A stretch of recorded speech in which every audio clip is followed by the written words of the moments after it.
fired up. 1,750, that's the whole unit. There's a module, let's say, in there, it's a computer. I mean, what do you need a computer to turn tail on? Remember, you see that thing I sent you right forward? Yeah. They're stealing them. They're stealing them, so. Yeah. And it just, my little car, I used to have to. Couldn't do that because I'm afraid I get. You guys are visitors today. I'm sorry? You're visitors today. Again. So you won't speak until you're called on by the chairman. That's fine with me. Chairperson. You came up here for a nap. That's right, chairperson. Paul, so there's no bulb replacement. No. It's a. Bulb is part of the computer. Yeah, it's part of the computer. It's the computer that's what they call the unit or the, they call it something else. The unit, the, module. And, so what do you mean module? What is it? It communicates with all the other electrical. I said, what's wrong with just a basic turn signal? Well, it's not built that way. I said, well, you know, if these things go out, well, they don't usually go out for a long time, but I said, it doesn't matter when they go out. If you have to pay $1,750 to replace it. Let me make a call to somebody sitting down Canaan. Well, they already, I ordered it. Oh, okay. I'll Yeah, verify that. Because, Because Saladas, those guys. Do you have Christie? Have a good Christmas, New Year's, Guys and all out in the that. city. You guys have a call beside you? City Well, owner. yeah, Say good. My left turn signal's back. Yeah. When there was two accidents, damn, it was $1,750. I always take it over there to, Has the sensors, all, everything's integrated, it's the lowest replaceable unit. Yeah, we like to go to Arizona, these folks live in The LED light, Santan, never which supposed to ever is come out. southeast But of At least they're not Phoenix. stealing them off. Had something hit my back. And it's like, In the Yeah. truck. great, and Actually, something I did Ford March, didn't People were stealing, branch. Catholic December. converters. Oh, yeah. Some are tailgate. we had, so when my in-laws house got built, originally supposed to be tiny. You got a certain level. Yeah, it's all different. Like tailgate down to both. Snake, it was shorting out there. Oh, yeah. So, So long story short, that thing cost $1,750. I just kept like, red, like, Yeah. red Yeah. rags in the freezer, I got and spot. when you would come in and I Yeah. lost them out. I really, truly. Awful. It was, I learned that you can go outside and sort of function at about 110. Well, when I took But when it that gets backup mirror, 115, or not mirror, but the No. camera. you just yeah, look I got outside, it. and it's like, I need rest. How you feeling? I heard you got sick after the last meeting. Yeah, you guys, David. So did Mark Dombrowski. He got seriously, he had I gave him a lift home. He said, I have a terrible headache that just started coming on and I don't know. Have you talked to him? He was in bed for 10 days. We talked to him the other, he came in the other day, he was Who else a was? lot better. Yeah. I got sick, Aaron got sick, Mark, I don't know, that's. Not me. So Mark submit the thing to put the, on the agenda for the next block for the Board of Adjustments for the. For the light. lights? He and Aaron discussed it, yes, I Okay, believe. cause he said it was. No, we're. Oh, yeah. I'm all right, how are you? Good.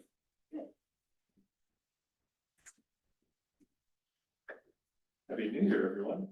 Happy Happy New New Year. Year. We Very made it good. through another. So far. Yeah. I was having dreams the other day about Y2K. Oh my Remember? God. Shut down 25 years ago. Y2K, I remember Oh, that, yeah. gosh, I was dancing at the Broadmoor. I was had my head under the covers. I was afraid. Well, look, Mayor Webb canceled all the activities. Oh, yeah. Oh, He was afraid, yeah, there was nothing, no fireworks or anything. So, I think, there was a guy in town, he's now passed away, God rest his soul. But he came into my store, we were still downtown, he walked in the front door, he says, "Are you ready for Y2K, Paul?" I said, "Well, I've got these computers that says I am," and they were Gateway 2000. Yeah. Oh, yeah. He used to sell And, anyway, I assumed they're ready. And his wife came in after he was gone, he died. Oh, no, I got it. Whole garage full of stuff, shelf after shelf that he put, you know, when he was prepared for gasoline and 5-gallon jugs, all that stuff. So, I don't know. Yeah. We had our hospital.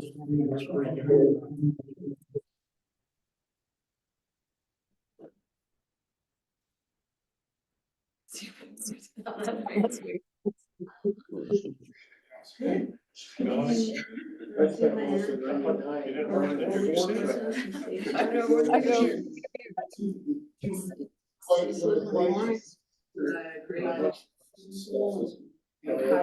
Had been programmed 15 years before. Nobody had ever updated the code, so we had to run Fortran so we could go in and find it, fix it, and recompile it, make sure it works. We had hired a whole bunch of people, not only to bring our stuff up to date. Lawrence are We had nicer over than 300 like units Upper Peninsula. and about 150 sold. Well, it's been all this Because money, we're and these some people, friends who grew up there. January 2nd, one of them failed right off. So, Didn't need Well, them. there's another one of those it's coming. so high. I can't remember if it's the end of the 30s. It's It walks. was in the early 2040s. Walk under it. The lights in it and everything. Limitation Wow. on Unix, I don't need to go there. Yes. Not at that time. anything that runs on No, I don't Unix, either. Linux, or anything like How's your that. project? They Is it use a 32-bit When you get integer warm enough to paint the for garage. measuring how many seconds it has. gotta So, paint the do we garage. know, Melanie, do we know Well, if Chris that is point, coming, or do we know if Dave is Somewhere coming? Dave is supposed to be 20, here, 30, and I did not hear from Chris that he's not, so I'm assuming that he is. And that covers more Yeah. crap for business than Yeah, but. Yeah. the Y2K did. Didn't want to You want me to call start, Dave? just walking in, oh, no, it's Mark. Hi, He Mark. said, "Are you okay?" No, He's alive. He's alive. I'm breathing hard. Stay up there. AFib now from COVID, I guess. And we'll go ahead and call the meeting to order if everyone will stand for the pledge of allegiance. I pledge allegiance to the flag of the United States of America and to the republic for which it stands, one nation, under God, indivisible, with liberty and justice for all. Roll call, please, Melanie. yes. Jimmy Patterson? Mr. Van Dorn? Here. Mr. Lund? Mr. Leahy? And Mr. Fulton? Present. Yes, one. Recognition of visitors, we'll start over here and just go. That works. Chuck Yago, Fifth Street. William Jackson, Wood Mountain Tribune. Randy Wilhelm, 6 Crestone Court. Mark Dubowski, 301 South 2nd, West. Terry Peters, 409 South Fifth. Has everyone had a chance to review the minutes? I have, and I move it up. I'll second. Motions was made a second to approve the minutes. Any discussion? All those in favor say aye. Aye. Opposed? Okay, motion carries. Now, old business item A is discussion on the ADU ordinance, but I think we really need to wait for Dave to get here to do that. So let's go ahead and move to item B, which is review, amend, and consider approving or denying to recommend the master plan to the Board of Trustees. Okay, in your computers, it's in the Google Drive folder. It's, Christy and Paul, it will be your second tab that's open that we're working with. But I need to get mine open.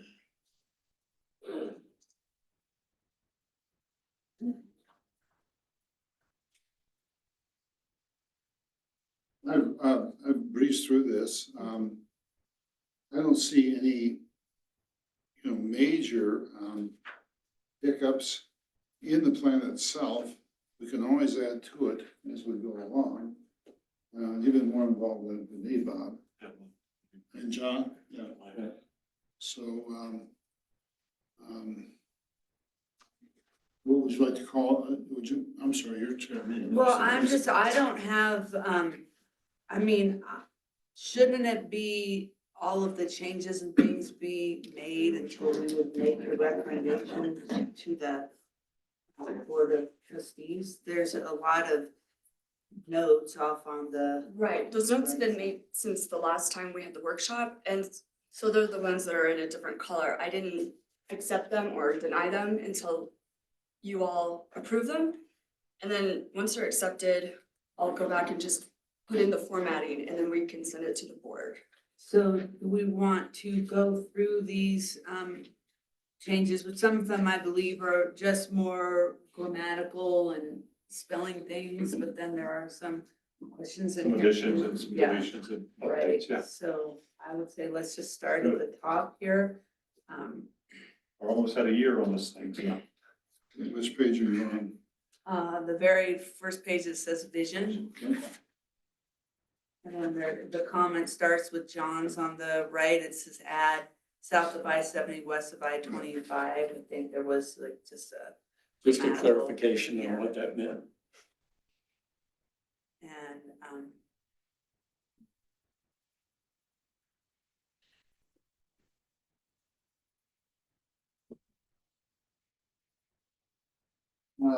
One thing we don't do as a town board is that we do our planning for each year. We don't keep this in mind. And we need to,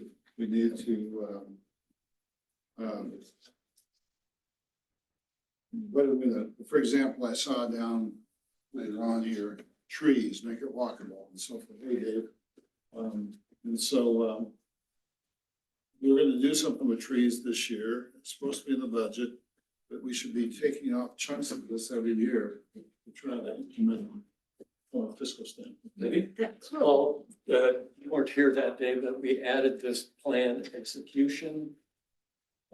So, because it has a tendency to be set on the shelf and forgotten about, so the planning commission takes the responsibility every quarter to review the plan and look at changes and also new opportunities, because priorities can change just based on a grant opportunity. Sure. So, and it's our job as a planning commission to basically take pieces of this as each year and present it to the Board of Trustees as something that they should take action on. So that, I think that was something that was missing in previous plans.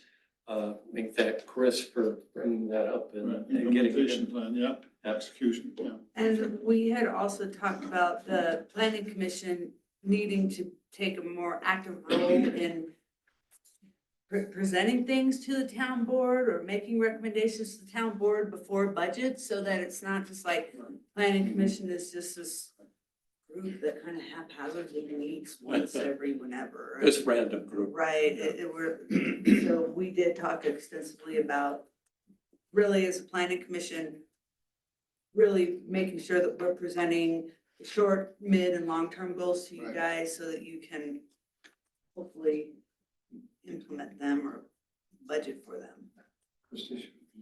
Put back and take care of Dave.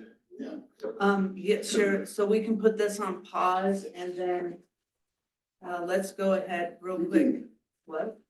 I'm just late, you guys can do Go your. ahead. This is gonna take some time here. Yeah, so we'll just go to A, which is discussion on the ADU ordinance, because I think some people might be here because of that, so I'd rather just let Dave talk about that. Go ahead. Just know that Round Mountain isn't completely against an ADU concept. There's some incompletion, I would say, in the original ordinance that was passed, which led to, from Round Mountain's aspect, there's a challenge of how do we connect existing parcels that have a water and sewer, how do you connect an ADU onto that? I mean, some of them can be easy, some of them are almost impossible. So how do you do that? How do you appropriately charge for that additional demand? How do you charge for somebody who wants to build now and now build 2 dwelling units on that parcel? When our existing rules and regulations say that any 2 individual dwelling units are required to get a water and sewer tap for each. Also, how do you electrically hook it up? How do you oversee that? You're gonna let Harry homeowner run a sub off an existing panel? So there's that. One of my concerns was with the original one, was there isn't any real recommendation or requirement for off-street parking. So you're gonna have vehicles all over every place. The sizing, it really doesn't matter to us. It's just the demand that it's causing would be a concern, because an individual 3/4 tap has been designed to basically take care of a 3-bedroom, 2-bath house. That's kind of it. So we couldn't guarantee and won't guarantee that if somebody puts an additional ADU on, that they might have enough supply or pressure for that. I would say in most cases it probably will, but we can't guarantee that. Sewer. What's that? Sewer. And the same with sewer. So there are definitely some challenges for us. We wish we kind of would have been on the front end of this and discussed this rather than a bit reactive. But that's where we're going. So our board has discussed how best to address the additional demand. You know, it's not fair to just raise prices on everybody to take the additional demand. It should be whoever's creating the demand should pay for that demand. So kind of after our last board meeting, where we're at right now is the board has requested me to find some professional to come in and do another rate study like we did 4 or 5 years ago and see where we're at. The board wasn't real keen on just doing an additional charge per ADU, but is more in favor of actually doing a larger charge based on what we call equivalent residential units. So we do that already on our wastewater system. So if you have a multiplex or something that produces more demand on the system than a single residential house, they get charged each month an additional monthly charge for that additional sewer demand. So what we're looking at is actually going system-wide and creating equivalent residential unit rating on the water side too. Could there be because I remember with last rate study, I believe, and that was when George was here, right? Yep. And I remember like all the hotels and everything freaking out because could there be something similar for ADUs? I mean, they would have to get a building permit, so you would know that there is an ADU, and so could there be a different rate structure for properties with an ADU? I think that's what he was talking about. Yeah, I think it's gonna go system-wide rather than just ADUs. What do you mean system? Like, So anything that has over a 1 ERU equivalent residential unit will have an additional charge on the water side. Because the argument we had in the discussion, it seemed to be pegging people with just ADUs, and you can make an argument a multiplex, which is creating quite a bit more demand, is making more demand. So is it actually more fair to just go through and charge those who are making the additional demand, pay for that demand? So that's the tact where we're going right now. And that's different than a new tap, right? Correct. So there's two. There's a fee schedule for the use of the water, and the tap is a hookup. So so far where we're landing, and this is all still in flux, because even after we decide, we'd have to do a public meeting Yep. and get all that, is we're not decided on what to do with people that have taps already on an existing property that's had a tap for years. We're not decided what to do, if we do charge or should charge some kind of a availability of service fee for that additional dwelling. Kind of where we're landing right now on the taps, if they are actually doing 2 dwelling units using one, that we would charge half again the tap fee on that. So a tap fee plus half for a new construction that is intentionally putting in a separate dwelling unit. So, we talked about this, as we put this ordinance together, and there's several different ways to do an ADU. So it could be a basement conversion, it could be an attic conversion, it could be a conversion of an attached garage. All of that would not trigger an additional tap according to your current policy. The only thing that would trigger an additional tap fee according to your current policy is a detached ADU, which could be 300 square feet. So, or 400 square feet, and the economics of doing that, adding a tap fee to that small of an addition, just kills the economics for that kind of detached ADU. So that's why, we reached out to you to get some clarification on this and see if we could come up with a plan that made that detached option economically feasible. And it sounds like you've been talking about some ideas that might be a little less expensive than a full-blown tap. The ARU makes sense to me, because that would just be tied into, if it's a rental. Yeah. Into the rent, and that just seems to make sense. Not that every ADU is gonna be a rental, though. Yeah, it's not necessarily right. So just to let you know, it seems that on the face value, just adding this little place isn't gonna add that much more demand.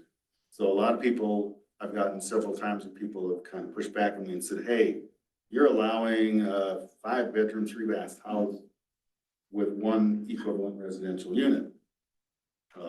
So what's the deal? So that, that's fair criticism. Let me go check what the demand of we have a handful of them in our district here.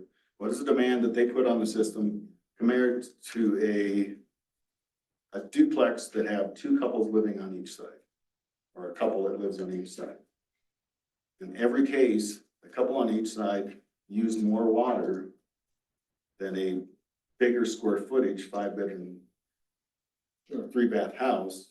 And in our reality, because we have a bunch of retired folks, they have a big house so that the family can come and meet. So in actuality, in our case, they do not put the demand. The demand doesn't really matter about square footage. It's the amount of water devices and the frequency used. So you will make a pretty good impact, even if the square footage is small. You have another kitchen, possibly dishwasher, full bath, washer and dryer, almost exactly the same amount of devices that a typical 3-bedroom, 2-bath house has. You're going to create a significant demand. Right. So that has to be looked at, and not just, well, for that, it's not going to make anything. Well, yes, it will. It will make and going forward, we have, we still have the wastewater project, and we're already starting. We have lots of water, but our transmission line, our distribution lines are way undersized because it was 2 old water systems that they slapped together. So we're already starting to look at that huge elephant in the room and say, how do we start upsizing, upgrading these distribution lines?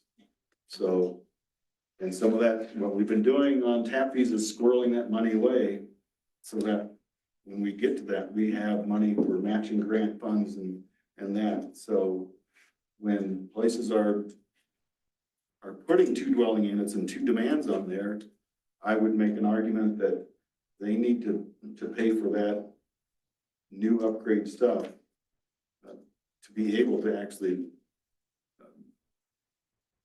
service those new demands. I guess the question though is, or at least in my mind, what if you have an attached 300 square foot addition, you're still gonna have an extra shower, a dishwasher, kitchen, bathroom versus a detached of the Right. same size. And It's gonna have the exact same thing. Why do we segregating only the detached then? And that's an argument, that was a discussion that we're doing. I think right now, what we've been doing, since it's been the exception rather than the rule, we've kind of let it slide under the table. But when it becomes now de facto the rule, now we're Probably just gonna get a whole lot of attached ones. gonna have a lot, well, it's the demand on us. Right. It's the demand that's created. And then if there's additional demand, then how do we appropriately? But in practicality, if somebody has the choice, they're gonna go with the attached one and get under. Well, that has its own challenges too, because you have two separate and, when firewalls, you need all that stuff in between the two. That does bring its own challenges. And do you want Harry living on the other side of the wall? It'd be nice to have 20 feet, differences, but there are a number of them in town right now. So. Yeah, we're talking about permanent dwelling units, right? So, I have in my barn a little casita type of thing, a bathroom, bedroom, a kitchen sink. Don't tell us. Sorry? You shouldn't tell us because it's. That was 25 years ago, so anyway, you didn't catch me. I'm getting there, Yeah. anyway, but, it's used a couple times a year. So what about those kinds of dwellings that somebody might build as a guest house? Not very big, maybe 300 square feet, but they're gonna have a toilet in it, and they're gonna have water in it, but it may be only used a couple times a year, and so forth. So is that a separate issue? I would say yes and no. So where we come from is we have to commit a certain amount of demand available for that. If it's used or if it's not used, like these ADUs, if we say yes, even if they're only used twice a year, we have essentially set aside an amount of water and amount of wastewater treatment for that. So that's when it's used. So you make an argument that you're paying for the availability of using that, what and whenever. So you're making like estimates, like you sit down at the beginning of the year and make an estimate of how much you think is gonna be used over the year when you say you're setting aside? No, we wouldn't. Well, I We're just just don't saying understand that. you're paying, I would argue that you're paying for availability of service. Dave, would you say it would be fair to consider, like, you have to approach it as if it were going to be occupied full-time in order to account for the demand? Everything that we do in our design and in our operations is always the assumption, what will it take for 100% usage?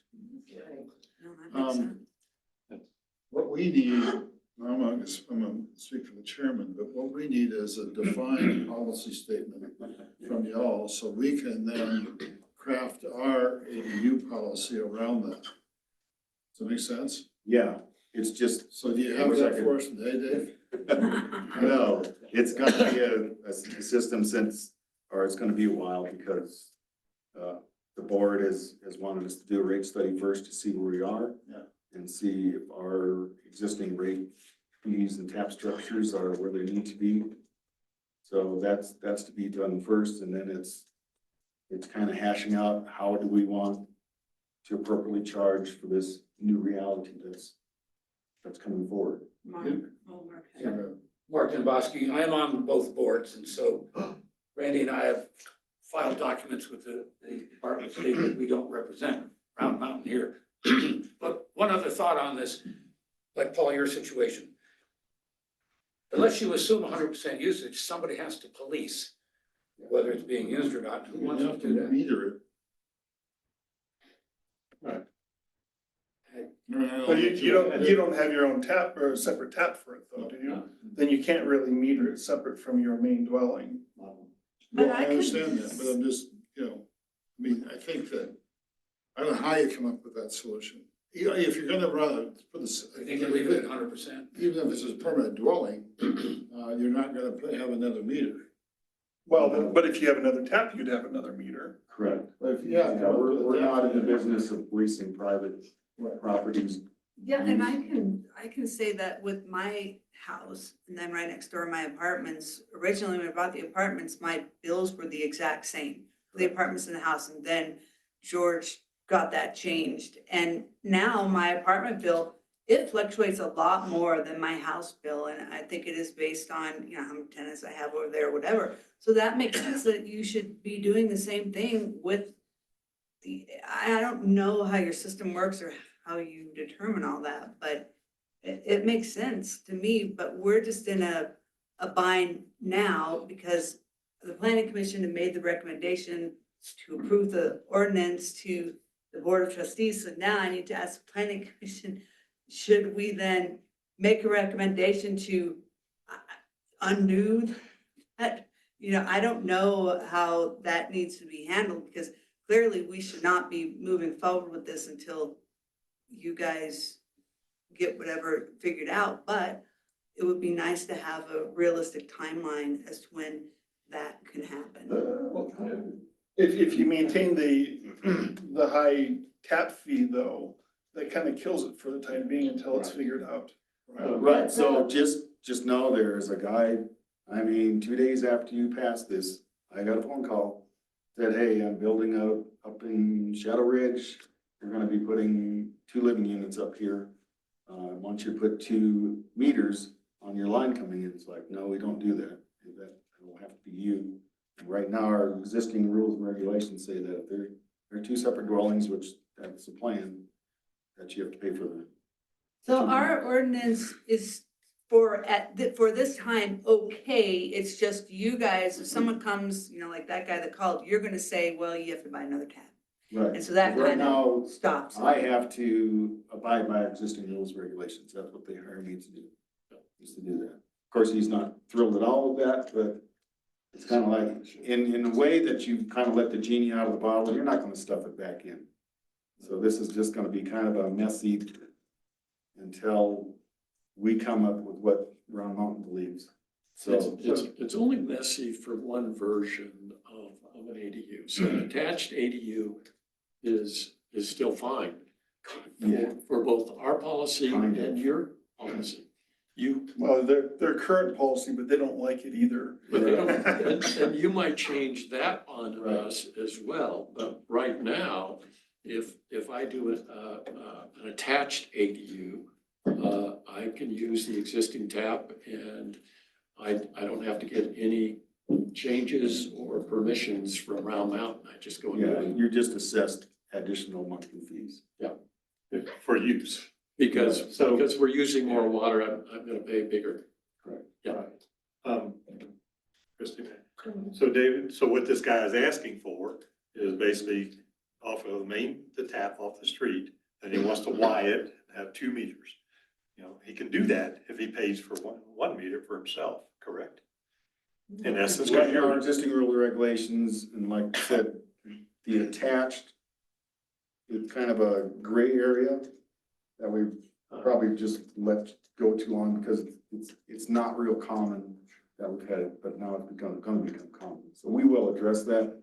But 2 separate dwellings, we've always dug our heels in and said, our rules and regulations specifically say if they're separate dwelling units, they're gonna have an individual. Right. Separate detached dwelling units? Well, in my house, which I bought it that way, and I have a garage apartment, and there's 2 people, me living in the main house, and then I have one lady renting my apartment, and the water bill is never going up, other than when I have to water treat yourself. But anyway, so that's what I'm thinking, that's the exception. How about this? I know nobody's taught this, but I'm sitting here thinking, maybe because of your situation and ours, And we're assuming that everybody in town is gonna start building, adding a second house, okay? That's probably not gonna happen anytime soon. So how about this? Maybe we could say, okay, we're gonna allow up to whatever number, 10, 15 ADUs. And then we can see what's gonna happen. And then we're not locked in forever type of things. I'm just throwing that Are you out. thinking sort of in the same vein of how we handle the VRBOs? Exactly, There's only a exactly certain right. So amount we have a that limit on are those for non-owner occupied, Well, you can face the wrath of that, I don't really care. Yeah, that I is would- kind of As a scary. constituent, I would say, all right, who gets, yeah. That's Bob, are you first come, first proposing, sorry, yeah, only 10 ADUs First- total? No, I'm Only just, 10 per year, or, you know? no. because you will get that pushback, it's all just let you. So I understand, no, but you know, I've seen a lot of, walk through a lot of towns, and you're seeing where, man, they're stuffing in ADUs and really Right. nice things. And I don't know how they're hooked up to the system, of course, they didn't Right, so study that's that. another, we have to figure out the verbiage to remove our liability. Yeah. Because it doesn't matter where the plug or where the leak is, we're always the first one that gets the call. Exactly, no, I get it. And if you have a hairy homeowner out there, you know, butchering some kind of a sewer connection onto the existing, Oh, hell. we're wordsmithing additional verbiage to our. And that's one of my regulations. concerns is that the person that put the 3-inch pipe in from the apartment to my main line, the original one, did they do it properly? So far, I would, it's not. So that responsibility will be borne by the property owner. Oh, definitely, oh, yeah. As it should be. And maintenance. Yeah. Don't call us. Dave, there must be other communities who've already addressed this. There are, and it's all over, I mean, on face value, you'd think that water and sanitary systems districts would run pretty close to the same as far as fees and rate schedules and that, and it is all over you can just Google a town's water and sanitary system and get their fee schedule. They're all over the place. Why? Because they're all over the place in what their infrastructure needs are. Well, I understand that, but, in terms of developing a policy about, what you're going to do in terms of a tap fee or non-tap fee and so forth, maybe they can give you some guidance on that and just say. Yeah, and that's all over the board. Well, damn it, pick one. Well, Well, I mean, and I would say no, I would say ultimately it needs to fit our existing reality here and our needs, because everyone has its own, and we're really odd that we have, we have just under 750 taps. Between the two towns, our median household income is about 43,000. So that is a not very big grate to squeeze Exactly. Now, to run this thing. we have an ordinance in place. And, Bob addressed it, we haven't, maybe limiting the number, but I don't know what the rest of the board thinks. But, are you desiring us to withdraw that ordinance or run with it until you get something that we can adapt it to? My opinion is the genie's out of the bottle. I don't think it would be really extreme. I would say you might want to change a little bit of verbiage in this thing. As it is. We could put in where, for the time being, let people know that, or have the ordinance say that the detached one would require an additional tap, at least until that we can solve that, then we can change it. Are you gonna allow more than one ADU on a property? No, No, Because that's not in here. no. Mark had a question. Yeah, again, speaking in general, I don't know if everybody knows that the legislature passed a bill last year. It's 24-1152. It takes effect in this summer. And so I don't know if it's in the Colorado revised statutes yet, but it has been passed.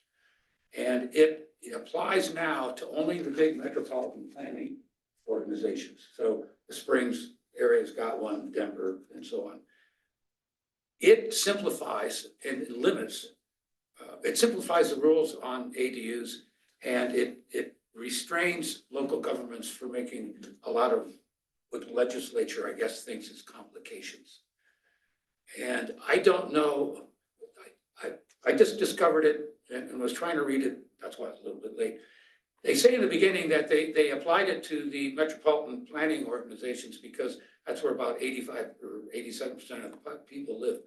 But I don't know if it'll ever extend to everybody, and I don't know whether the Board of Trustees or the planning commissions think we should be aware of it. But the one thing it didn't address is this issue. They didn't address what the districts, like water districts and such, can do with their fees. They left that. So what you're struggling with is a mess in the state, and the legislature has yet to address it. So I don't know whether the planning commission thinks it should get knowledgeable about what this new bill says, and do we want to mimic it or just go our own way? Well, I think in general, at least in my case, and I don't think anybody else is different on this, is we don't generally want too complicated of rules.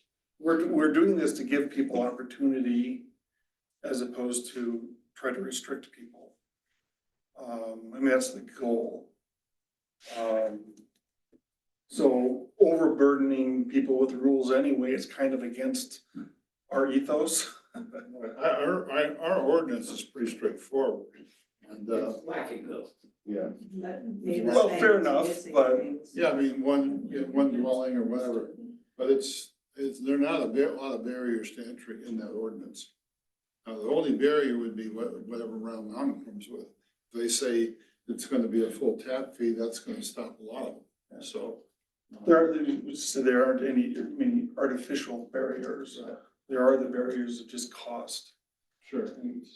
So how do you protect, or how, I don't know if this, I'm, like I said, I'm on a different fee structure for my apartments in my house, but what if I were to add on to my house, I'm gonna add on a 2-bedroom, 2-bath, and then I'm gonna get my CO, I'm gonna throw a wall up and a kitchen and I'm gonna rent it. How do you get your money from, I mean, is that just like, there's gonna be additional use, so you're gonna get paid for that? I mean, I just want everything to be above board, and if that means, someone comes in and pulls a permit to be able to add an ADU on, that you're going, okay, now you're bumping into this new rate structure or whatever to make sure that you're getting what's fair to you, for they're actually gonna be an additional family or 2 people or whatever living there. How's that different from like a duplex? I know there's a few duplexes like modular that really is like a built modular with 2 separate units. How do you, is that the same thing? I mean, would a person putting an attached Well, that ADU? was some of the argument that we had, was the board felt like we were just singling out ADUs and adding basically an ADU charge, which some districts do. Some districts have an ADU charge. The initial consensus was, we probably need to look at this bigger picture, because there's been a lot already that have kind of come under the radar and asked for forgiveness rather than permission, which is the typical Wet Valley way. Don't ask at all. I don't So, understand and what's wrong with it. probably in the biggest picture would probably be the most equitable to establish equivalent residential unit rating for waters with properties that have more than what we would call a residential demand. I see But that. that's gonna take a while, a bit to figure out, and we probably wouldn't, if that is the way that we choose to go, we probably won't enforce it probably till next January, to get people that own multiplexes, so we don't throw out another additional, significant monthly charge that they can't pass on to the renters, because they've already got a rental agreement till whenever, so. Randy? Yeah, didn't we put a size restriction of 400 square feet? No, We did not. no more They put a than, minimum on it. it can't be any more than 2/3 the size of the existing Right. house. That strikes me as being pretty crazy. I mean, you could have a Not if you look at what six setbacks thousand and square stuff foot are. house and a 4,000 square foot ADU. But can you, if you have to have a 5-foot minimum setback to the sides, a 10-foot minimum setback to the front and the rear? I mean, is there any lots in town that are really going to be able to have? What up there, Shadow Ridge? Well, Shadow Ridge has a whole different set of setbacks. Theirs are way greater than, they don't fall into town because they're a PUD. Well, this is why I brought up the existence of this law, even though it doesn't apply to us now. There's no telling what it will be in the future. And it's up to you guys. But one of the things it says, there's a bunch of stipulations they put in there.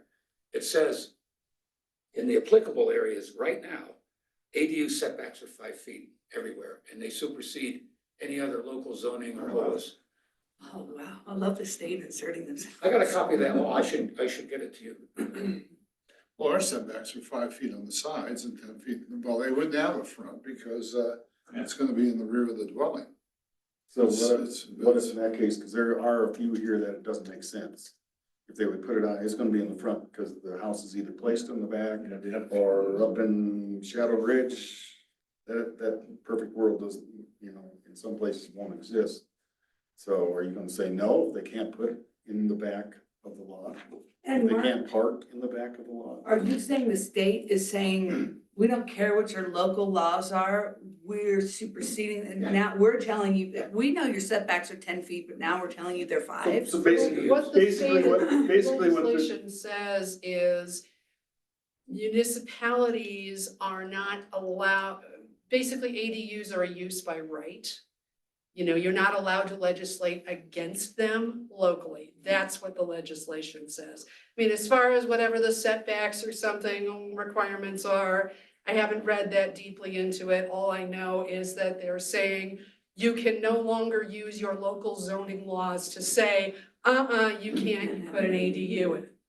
That's what the legislation says. Yeah, I've got a list of some of the details that are in there. I mean, admittedly, it doesn't apply to us now.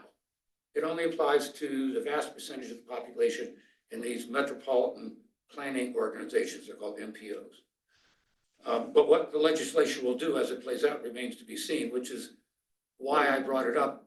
rules tend to not get less strict. No. So- It'll creep down. It'll creep.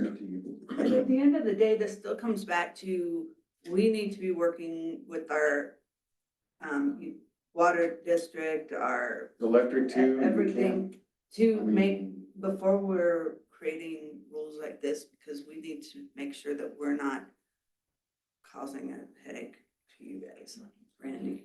Yeah, you're gonna have another problem too, because don't all these ADUs, excuse me,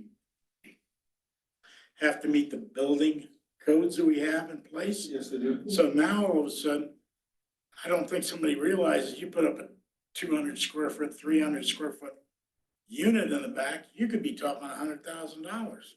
Right, but I don't feel that it's the planning commission's No. position to have to, I don't wanna say we don't care about that, but the bottom line is they can have an ADU, but they still have to meet all of the building code requirements. So that's a resident's responsibility to do all of that math and decide if that's gonna work for them. I think a lot of people are thinking they're gonna go out here and go and buy a tough shed and throw it on a couple cinder blocks out there and, Well, they some do, wiring through and throw maybe up some insulation. That's not gonna happen. Call it Yeah, no, but they do have, like boxable, there are prefabbed ADUs that well, comparatively are actually pretty and reasonable. things like that, the same way.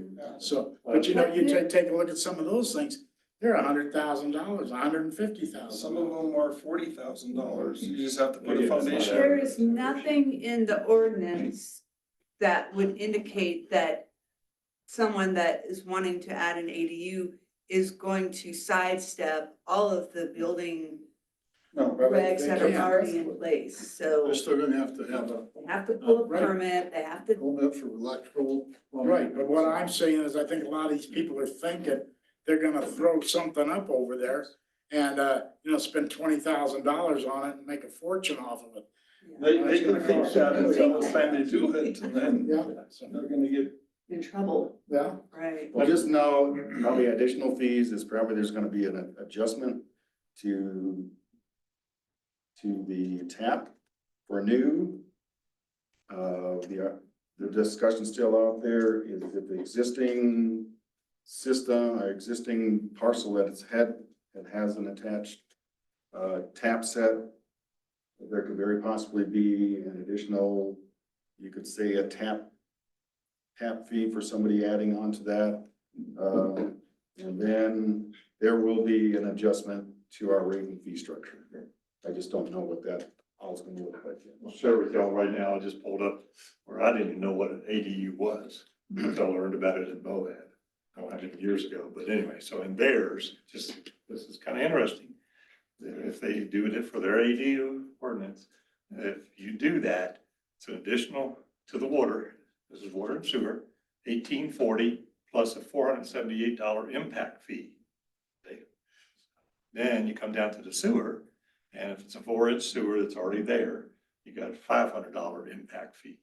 So that's just what they do over there. Is that a one-time fee or is that One-time a? fee. And then they pay Because if you're gonna pay rates. for more water, you're gonna already pay that. That's between the owner That's and certainly the less than tenant. a tap fee. So that gets Round Mountain some money, gets their money. But right now, I just wanna make sure, I just wanna clarify everything. So our ordinance needs a few tweaks, which I'm thinking since the planning commission has already sent that to the town board, it would need to be, the town board would need to kind of. Take it back to They us. have to bring it back It's here. been, yeah, it's Okay, been so, signed and everything. so you need to take it back to us to address some of the changes, but with, like, you were concerned about parking and things, but right now, if someone were to build a detached ADU, we could tell them, well, you're going to have to get another tap fee and you need to talk about Round Mountain with that.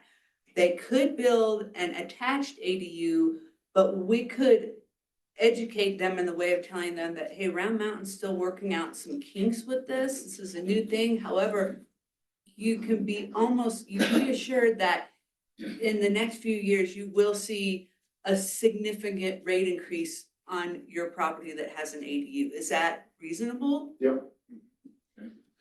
And Dave, I'm if you not get sure significant is the right Well, word. I guess define significant. an Yeah. increase, You're gonna have an increase.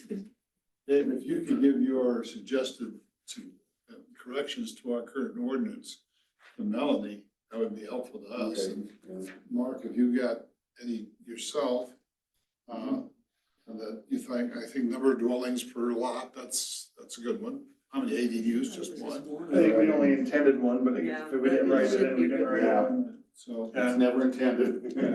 So- It only takes one person It'll be trying to pushed. work that It'll be and push pushed. it. well, we may want to limit the size too, but, so anyway, we can't hash that out at this meeting because there's just too much that has to go in it and too much thought It that has has to to come be. back to us. But, And that, yeah. it's been approved, It's so already been- you're gonna have to kick it back to us. Yeah, so we'll have to, yeah, keep it back. Right, So put it on the agenda. because you don't have off-street parking on there either. It's just- it says off-street alley, You guys allow parking in alleys and parking in streets. Mhm. You know, that's one of the things, again, this law doesn't apply to us.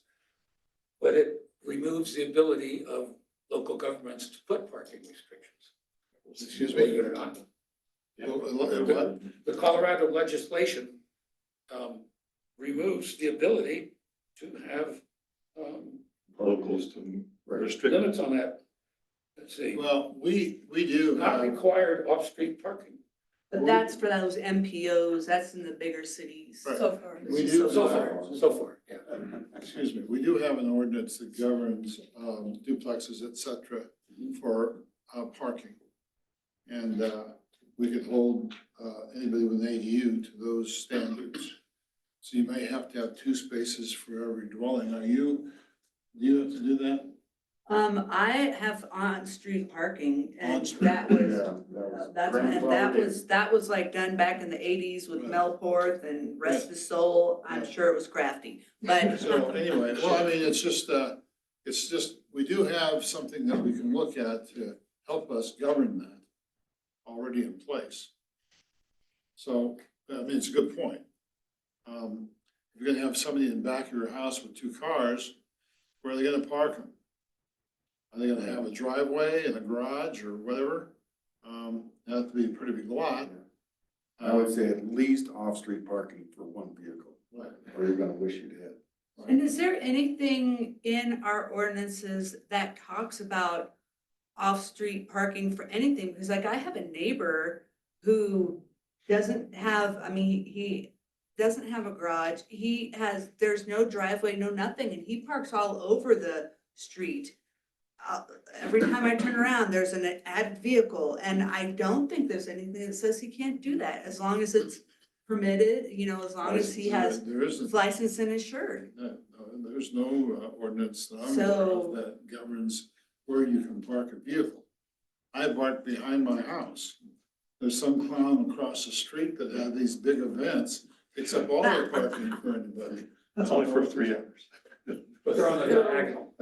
So my Good question then, I mean, with the ADUs, if we are, just something to think about is when it comes back, if there already is no laws no rules in the town regarding no street parking or anything like that, so is it fair to then put a restriction on an ADU for their parking?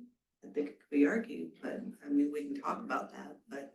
I think there's a rule that states you cannot park in the alleyways. I'm trying to look. That would make sense. One of the things we don't know Our alleys are pretty narrow, so. is how many parking spaces we have in town. Not enough. I suspect we have about 3 times as many parking spaces as we have residents right now on street parking. Well, But it's an important metric that the planning commission should know as part of our decision making, and not knowing that is on us. Yeah. one of the problems I had after the fact, when we passed this, is it says our present one. An ADU above, below, or behind the business or dwelling must provide parking and be on the alley. Well, Old Town's got alleys, but all these new subdivisions don't. So what's the story there? That's what I mean by an inadequacy in the current. And I know like with parking, Main Street down Third to Rosita, many years ago, we changed that to angle parking because there were so many people that were wanting to come, but everywhere else in Old Town is parallel parking, and maybe that, you know, how does that change if it were to go to angle parking? Well, the streets are wide enough for angle parking. Where the streets are wide, because not all of them are, but some of them are. Fifth Street's got Fifth Street, there's angled parking on Fifth Street. Between Edwards and There is Rosita. striped. And I don't even know how that got started, Chuck, because we never striped the streets for parking except for downtown, so I don't even know how that got started. You know, so it's interesting. There's a mix too. I mean, some folks are doing parallel parking. Yeah. You know, and where the old clinic used to be, there's a guy that's got a, I don't know if it's there now, but there was a 30 or 40-foot gooseneck trailer up there on the street, parallel parked. Yeah. Well, There's. I can say for myself that I park anywhere and everywhere, around my place too, so, I mean, I'm in the town parking lot a lot of times. Yeah. Nobody else is using it. Nobody else is using it. Why I mean, not? there's definitely, this is just another example of why we need to planning commission, as we've been trying to do, work on some consistency. You know, whether certain areas are angle and certain areas are parallel. I mean, this is just added things that the planning commission really finally gets to work on. And I would just request, pleaded and begged with Westcliff, to let us be part of the front end of some ideas. Unfortunately, been here now 12 years and we always seem to be on the reactive side. Oh, want to let you know, we're gonna pave this today, or, well, anyway, we gotta protect our stuff. So, I did force our name as a checkoff on any of your guys' building permits and that stuff, we need to have a place where we can check off that everything Have we is. done that now, Dave? I forced Caleb to do that when I, You beat him at arm wrestling, Yes. did you? well, not that, verbally I did. So there's an armed WSDU checkoff now. Good. So, Any other discussion or questions about this for right now? I want to ask Dave a question. You said earlier about a rate study. Is there a time frame that that's gonna happen? Or is it just fine? I'm hoping, all depends on availability. I would like to get it by late spring to have that. I'm hoping this quarter is what I'm hoping, if I can get that done. But then Melanie, will it be on, and Paul and Bob, will it be on you guys' agenda for January, or is it Would be too better- late, or is it gonna have to We be could do it this February? month. Yeah, I believe so. It's, Yeah, we can still do it this month. Okay, so, and then you're just gonna get it back to us, so. I'll, yes, We'll look at it again I'll in send this to Aaron. February. And then like with what Mark has said, with the discussion, that can be brought up at your board of trustees meeting so that when it's kicked back, we know And in February. more what we're supposed to be working on. If there's other things. So, And just to let you know where our tap fees are, we don't just pull that out of a hat and statewide, we're probably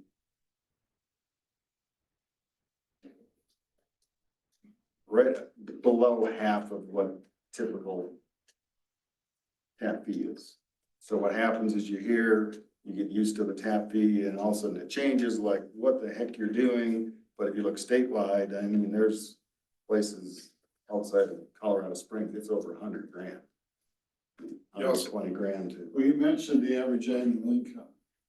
What is the tap fee relative as a percentage of annual income? So with us, it's over 50%. Right, but it's only one of the things. It's also, what do we need for infrastructure going forward? Are we actually producing enough income Right. because Round Mountain never thought that far enough ahead. Where we are. Right, and that's why, so you can down the road and all of a sudden, crap, here we are, literally crap. Well, I think that's basically what we're dealing with too is, mentality from the 1800s worked its way all the way into the 2000s. And now we're going, well, we gotta fix this. Exactly. any more discussion on this? Item A, ADU? Otherwise, we can move back to item B. Thanks, Thank you Dave. all. That's Dave. Thanks, Dave. Chris, what we had started to do was just go through the comments that everyone had been making. Okay.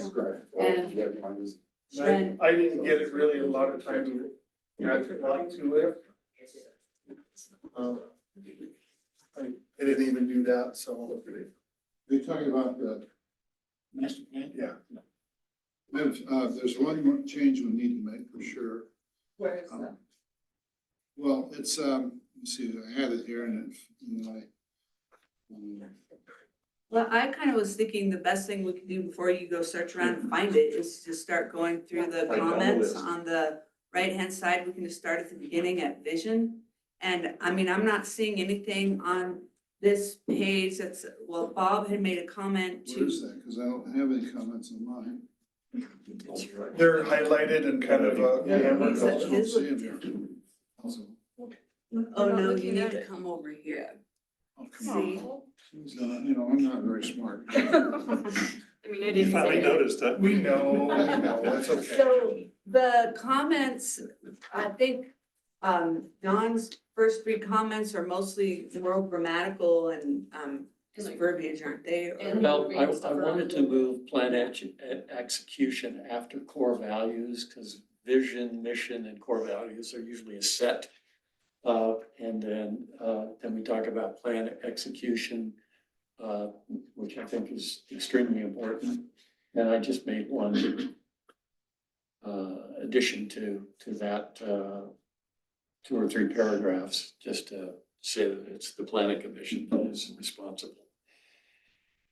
And Bob wanted to add, I mean, does everyone concur with that? It's okay with me. And then Bob wanted to add safe ADA compliant to pedestrian. Cause it could, again, like DOLA and people like that, could be looking at their master plan when they're considering us for grants. And so Yes, we've always gotta remember the ADA compliance. Yes, basically crosswalks have to be Yeah. compliant, But I think that's a good addition.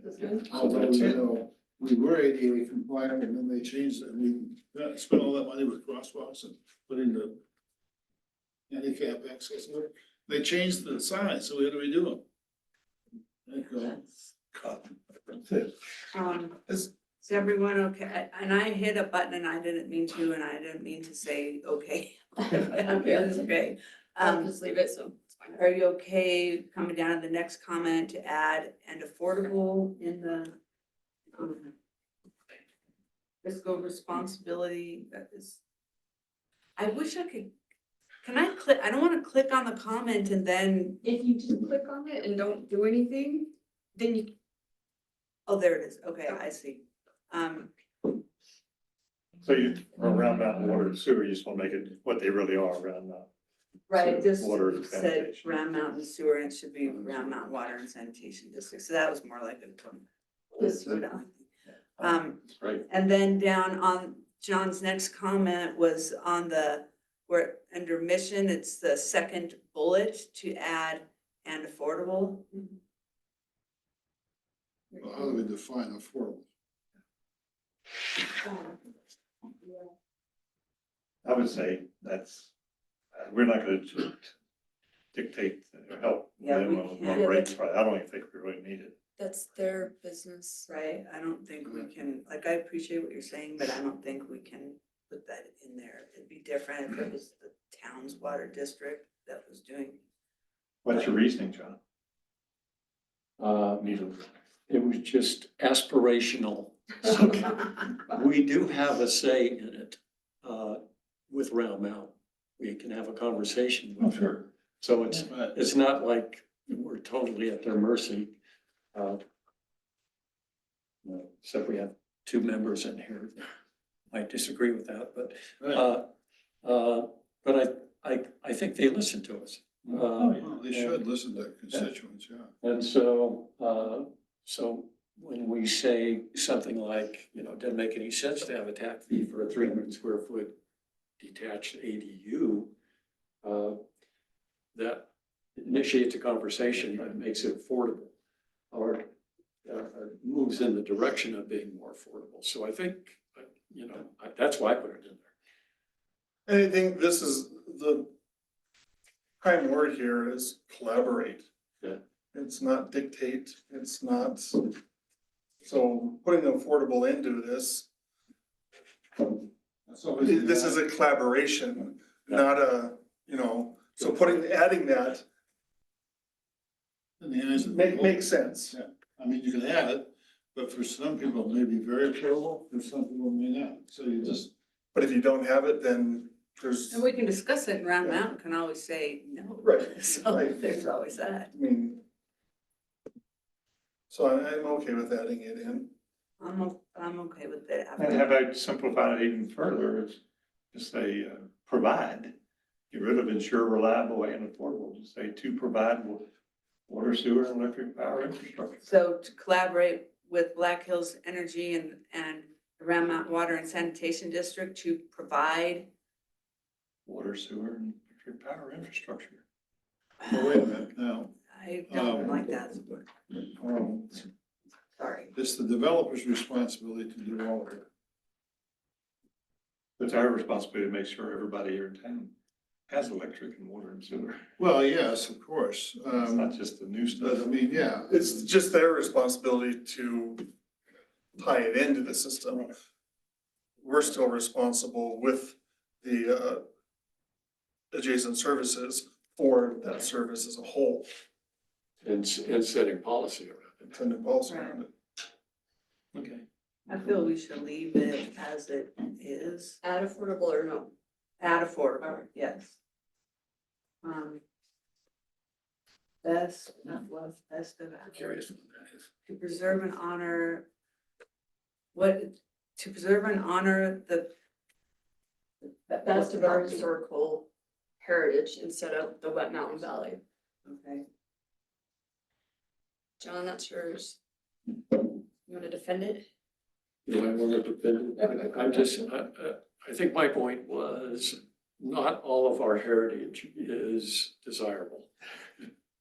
Okay. So the best of our, but we still, that's a core value. We have important historical heritage there here that we want to preserve and honor. But you know, we also have some issues, some historical heritage issues that we don't want to honor. So, yeah, we shouldn't forget it. over It repeats itself.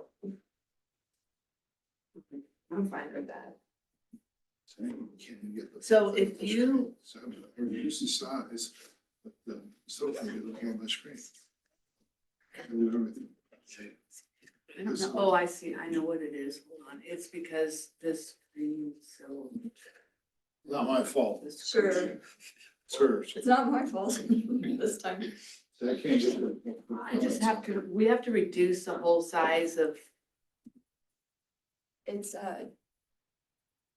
So what in the world did you? she did, I didn't do no. This first and then I can see. it. See, I don't have, see right here, you don't get the full comments.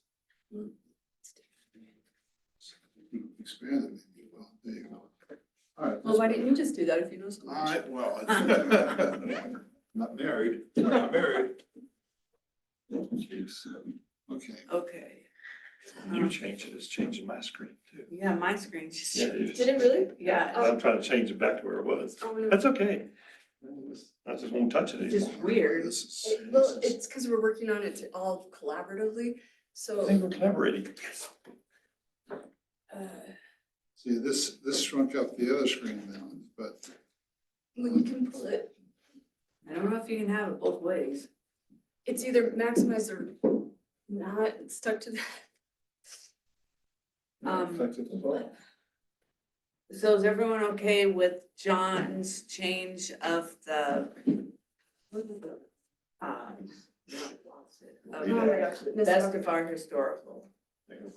Yeah. I'm comfortable with it. Yeah. Mine's all messed up. Yeah, let's see it like this.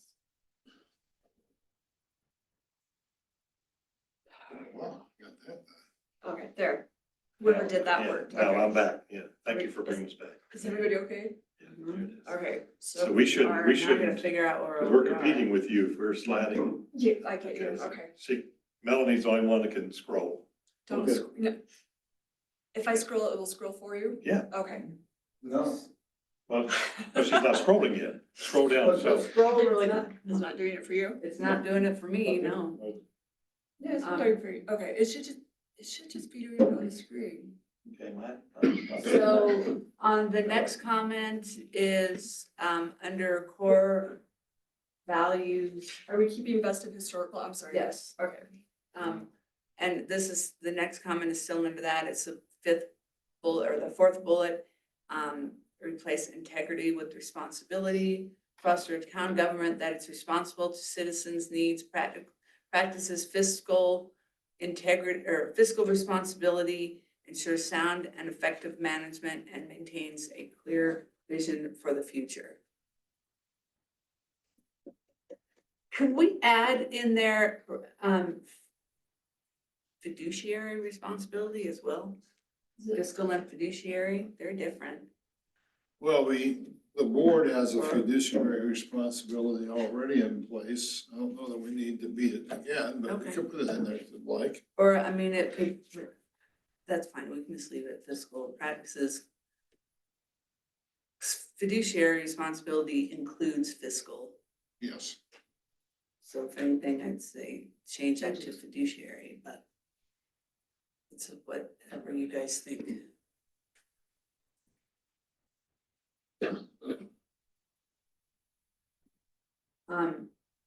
So next comment is to replace often with also, and this is in the executive summary. Yeah, Bob's almost there. The Denver Rio Grande Railroad capitalized on the mining boom by building a narrow gauge rail line to the area in 1881. However, as new rail lines also served as real estate ventures, is everyone okay with that change? This is kind of historical over, sure. Right. Grammatical. Yeah, that's fine. Okay. I mean, some of these are just like, You could like scroll till you find one that's not, yeah, that's not just like, yeah, okay. Oh, but this. Chris did, for the next one, where it talks about the, terminated south of Silver Cliff, is that correct? What did you say again, please? Well, Chris. Well, it says real estate ventures, the line terminated south of Silver Cliff in what would eventually become West Cliff. Would have terminated. I mean, it may have terminated there, but the way it's worded is where it terminated is where West Cliff became, and that wouldn't be the case. West. It terminated out in the middle of the field. It was- Well, yeah, but, I mean, where did it terminate? South of Where here? it is Are now. you talking about the narrow gauge? Yeah. Yeah, the standard gauge. I Both think of right them. where it is now, Wherever it is. Both of them. both of them terminated there. Yeah. So not, Yeah, your not place. south of town, west of Next to your town. house, yeah. It's It's, just yeah, behind my terminated, house. what, So so then it the- terminated west of town, West so of that town. needs to say west and not. Oh, you're right. West would be much West better. would be that way. Yeah. Mountains are to the west. So it Well, I terminated, mean, yeah, I mean, I didn't know. I mean, it could have terminated farther south, but, it terminated right behind my house. okay. So in West. That's, but If you West look Cliff, at the I mean, map, That's, we'll call that west then. Yeah. Yeah, you'll see it. and Bob, you're saying that it's actually 1889, not eighteen Correct. Yeah, eighty-eight, I double checked that. okay? That was 1880 to 89 is when the narrow gauge ran. All right. And then, Bob, you're saying flooding and abandon a new standard, so that's just grammatical stuff? Historical stuff too. Well, Historical, yeah. Oh, you add, okay, Yeah, it flooded a lot, but then the big one in 88, late 88, knocked out like 21 of the 23 crossings of Grape Creek. It was And they down, gave up. on- yeah, that was down on Grape Creek and, So that was I good. shouldn't have been there. But whatever. so, you've got that, I Melanie? changed, yeah, 89, and then the by flooding was replaced by standard gauge line in 1901. That's correct. Okay. I've ridden down there on a horse and you can see telegraph lines, poles, with wire hanging down on the ground, some actually go from pole to pole, water stations and so forth, if you ride down there on a horse. If you want to do that. This is platted by, Not anymore. Not anymore, is right. the next one's platted by Dr. William Bell, not That's correct. Denver Rio Grande, okay. He was buddies with Palmer, and so Palmer's, talked him into bringing the spur up here. And so he went ahead and bought the land to the west, so he talked him into going out to the middle of the field. He already had the town of West Cliff plotted. We It used was to, the Clifton Company, Clifton Company. and we were gonna be called Clifton. Correct. Dodged a bullet. Custer County is the second oldest county in the country, if you do a Google, it's not true. In second Portage County. That's true. No, in the state, maybe. I think that's demographic, That's not It's- date of Right, county. it's the population. The population is the oldest, second oldest. Not that the county is the second Yeah, I oldest. think that's right. It's worded funny. Yeah, Yes. yes, I think you're right about that. I thought we went through that one other time. We didn't, but And remember, this was from 5 years ago. Well, but we, Well, we've been working on it. I know we have, but Yeah. but this original stuff, right? Yeah, this is all from like the original master plan, Right. but we did The change. five, 6 year ago tweak of it. So, yeah, So back then, then- Jerry, we were supposedly, they tell us we were the second oldest average age county in the country. And then you came and now we're number one. No, not even in the top 10, I don't think. I did. So Melanie, maybe You're we right. should I don't know. look into that, or maybe does it matter? I mean, does that need to be? In 2020, it's, okay, let me check. According I'll to what I check. can find, you're right. Okay. I just Googled it. Okay, so this, It's not. The oldest by claim seems to be, here's something's now popped up. Something. It's Jeff Davis County, Texas. Jeff Davis. You can't tell me that somewhere in Florida doesn't have a higher age median than what we do. we just take that out. Yeah, Yeah, we don't need that anymore. I don't know if it's relevant. Yeah. We don't need As to a brag about result it, of even this if it growth, were. Custer County now has the second oldest I don't think it matters. Agreed. I mean, we could say that fueled by a relatively low cost of living and the baby boomer generation retirement boom, but we could stop it right there. And then all the way to the table. Actually, I And here at the table. Summit County, Florida. I apologize, I was referring to the way it was written prior, not the way it's currently written. At one point, it said Custer County is the second oldest county in the United States, Yeah, and it made it sound like it was plotted, right. you know, when Salem was plotted, it's like, no. And Virginia has. So I apologize, that's why it sounded confusing. But not I don't know anymore. if that's really. Yeah, I don't think so. Just look it up That's again. gonna change too much to Yeah, keep in so there. just get rid of that You and the just say table. Custer County is a bunch of old people. Well, Fair enough. I mean, I don't think, is it bad to keep that the little table. the table that shows how the population has changed over the years? I think that's still Want the good. table to back, have. okay. Kinda cool. That's the other thing that's gonna, all the tables were taken out and just put at the end from the last master plan, but then we've talked about putting them back where they go, where they make. Where they go.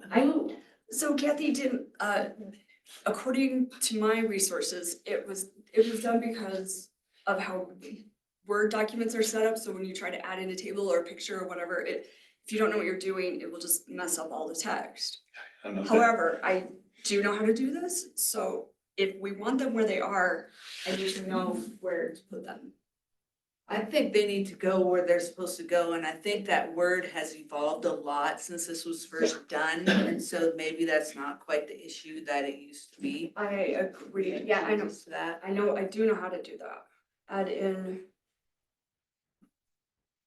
I'm gonna make a note, but then that will be like the other part, they're all in and appendices at the end, so. Appendices at the end. I mean, it's not bad to have them at the end, also maybe, I But nobody's think gonna they go there should be and in look the at them. document, who? Well, I don't think it's relevant. I think there doesn't need to be an appendice. No, it should go in the document where it's being talked Okay. about. Or, okay, that will be, there's a lot of them, so I'll just need to know where to go. I mean, I can guess, but I don't wanna, So when where they were taken out but not referenced? they were referenced, but they were taken out and I'll put in an appendix at the end, an appendix at the But end. it didn't say, this goes to look at appendix. It did, yeah, but a lot of that is in also what Caleb wanted in the appendix is like all of that extra stuff we kind of threw at the end. So That kind of defeats the purpose of having, it's, well, yeah, I yeah, mean, you either do it one way or you do it the other. You don't double it up right, and throw, yeah. I mean, I could, They're in a separate document. they're in a separate document right now because I'm trying to fix the formatting of this and get, Sure. once we get all of this consistent, I can add them back in and do the headers and all of that because it has to be done like on the back end. I'm good with you putting stuff in where you think it's supposed to go, but And I if there's can look things that you're questioning. Okay, I can look at the original one and see like what it referenced and, there's also the stuff that was in the main body of the original, the document from 5 years ago or whatever that Caleb decided should be taken out and put in an appendix at the end.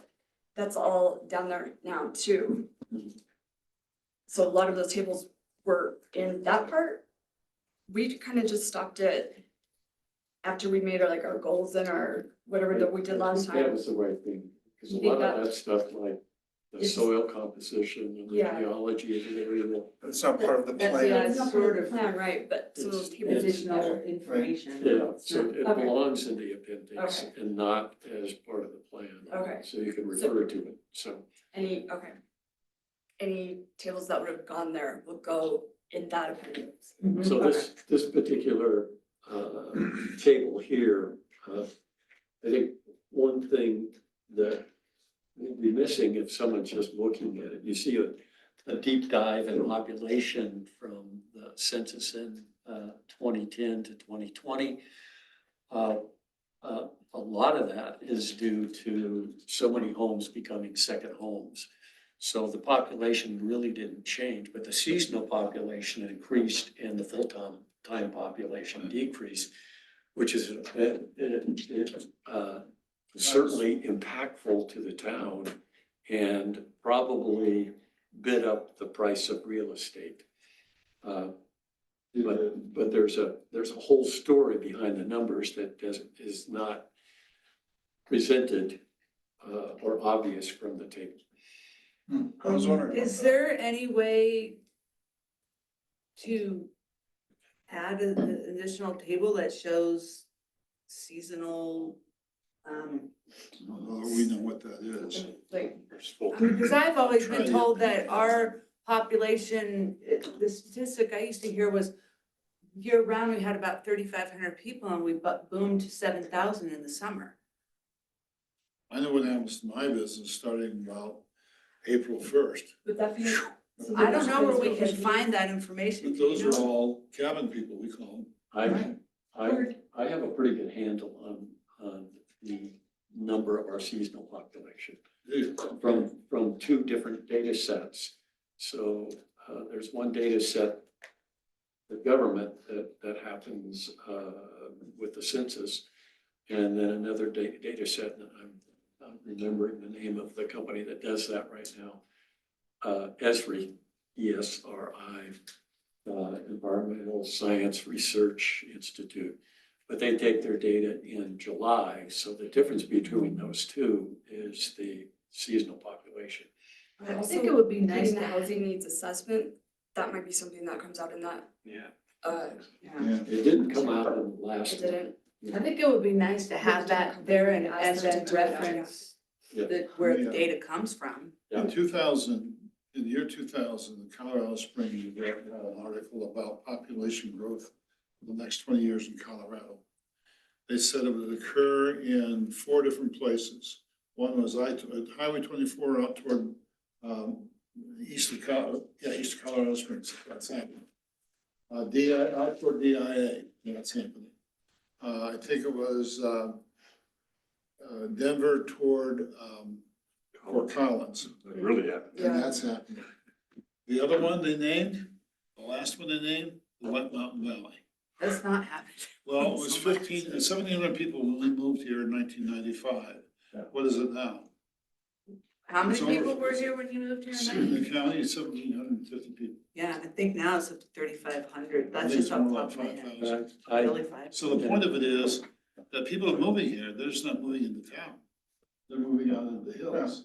All of our construction is mostly in the hills. And we have some in town, Shadow Ridge and such. The county has, well, we're about 25% vacation homes in town.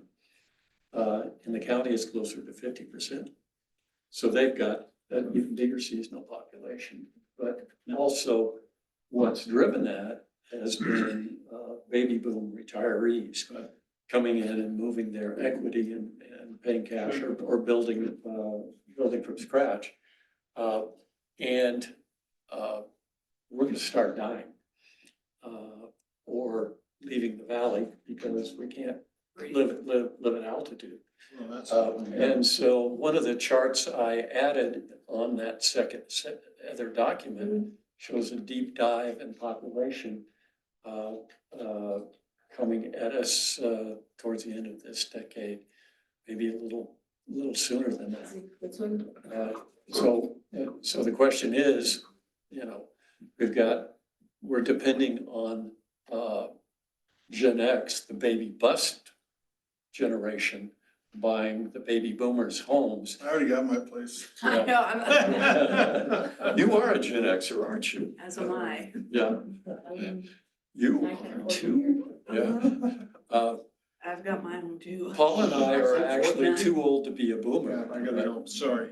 The one thing I want to correct in here is, collaborating with developers to create a high-density mixed-use plan for vacant land between Lowe's Market and that's private This- property. Okay, And so we can't really do that, but we could say something about collaborating with developers, but we Yeah. can't pick a specific property. Got it. There you go, I'm sorry, Got it, guys. Paul. Okay. All right. Thanks for moving coming, on. Paul. Well, I'm sorry it's taking so long, but we gotta blame Dave for that. he's not here now. Dave Snyder, you blame him, he's not here anymore. Now to goals, objectives, and action plans, under health and safety, objective A. I just wanted to know where it says avoid development in flood prone areas. Do we have a map for that? So if people come in and say, Like a floodplain map? They did that emergency study. If it's anywhere, it would be in that. We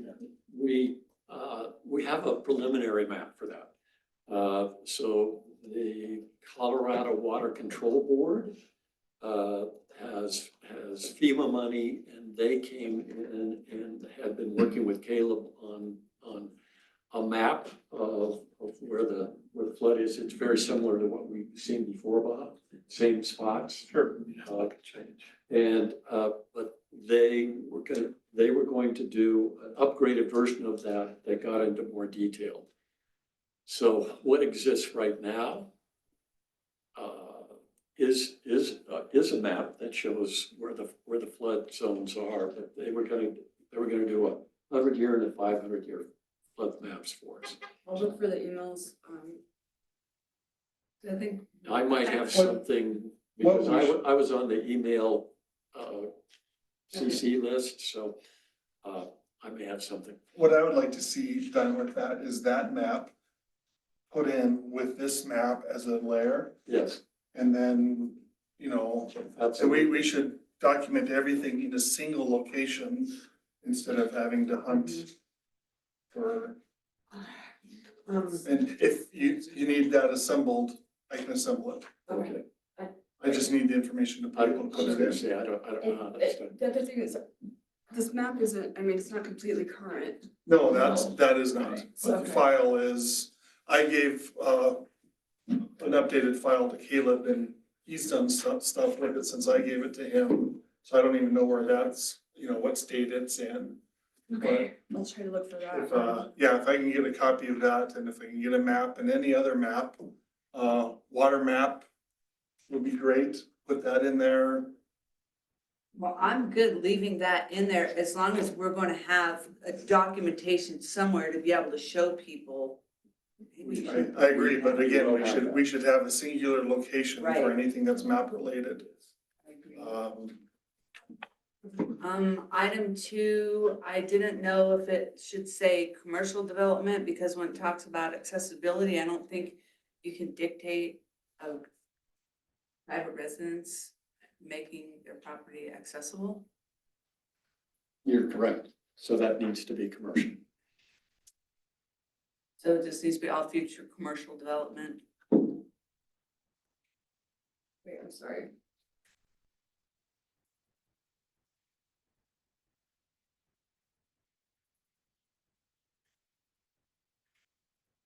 Okay.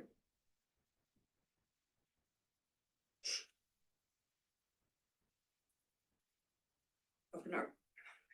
Open, oh wait, I'm sorry, that's, Then I believe the next one is under B, objective number 1, open opportunities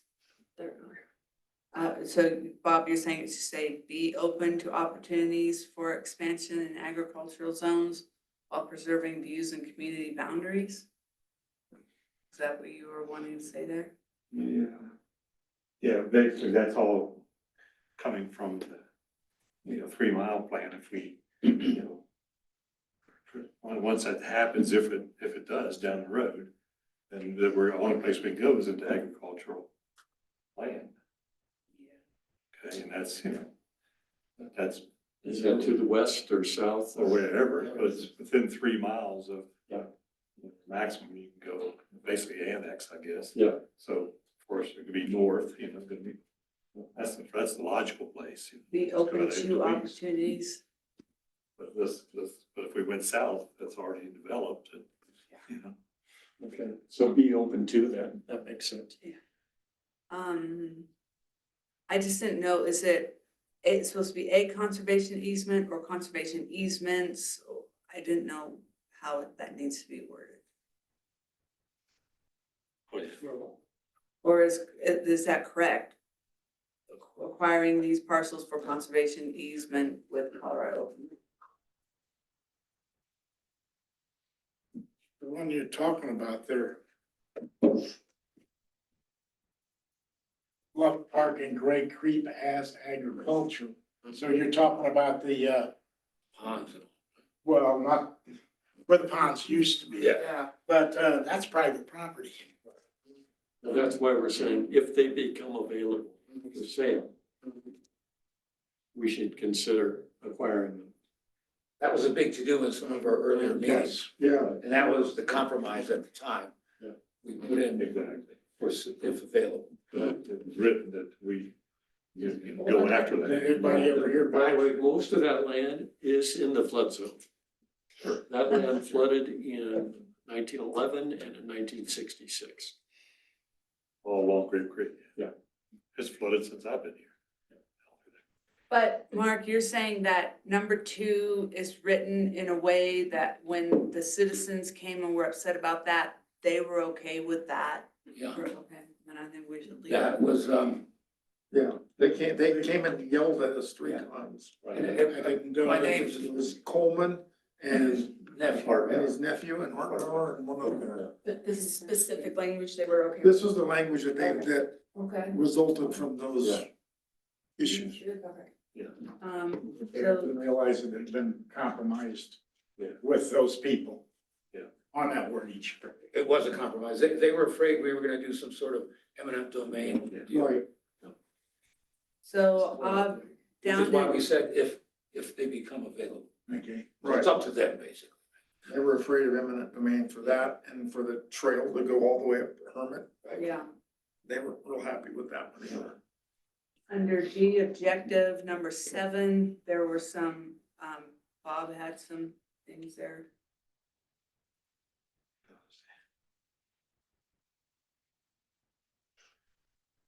Right, and that's along with you said, via private easements or purchase, maybe we could change it from if it comes available. I agree with the issues that were in that previous, maybe we need to add in there if the land were to come Yeah. available. Yeah. So people don't think we're gonna. Eminent domain. And then maybe once it gets going, there's one piece that say, how about an easement or whatever. There's an awful lot that can be done just with town-owned property and easements. What's ROW? Right away. Right of way. There's a glossary on that. Enhance and expand. Too many town- acronyms. So enhance and expand town trails along Chloride Gulch. See, I think that if it becomes available, I think, because we could still do trail stuff on town-owned land and in our own right-of-way, but we don't want to be doing things in Chloride Gulch or Silver Cliff unless the land were to become available. Sure. Unless you wanted to stick in there and private property if it became We available. own a lot of Chloride Gulch, the town does.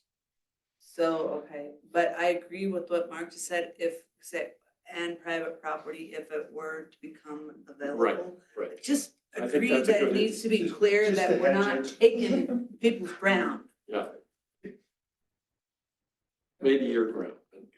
I don't have much. The neighbors already used my vacant lots to get to the park. There's trails. No. Yeah, yeah. Path now. So That's like- town-owned land or right away.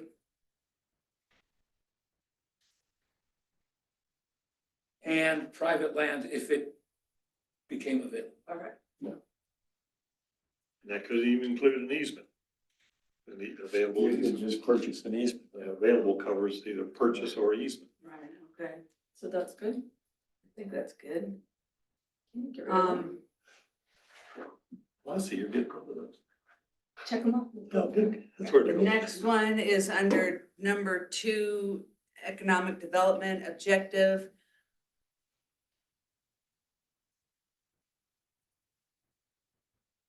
So after town form, John wants to add, increase the town's footprint of property zone multifamily, promote ADUs, which it's not rural, in existing residential areas and ensure fiscally responsible. Did you write all of that? No, just the underlying part. Yeah. In existing residential areas, so add the underline. Is what, I'm fine. Does anyone have any problems with that? No. Already in process of that. And then I think, are the next couple ones more, there's one, this one, E3 is the next one I see. yeah. review and revise land use code to eliminate or revise policies that increase housing costs.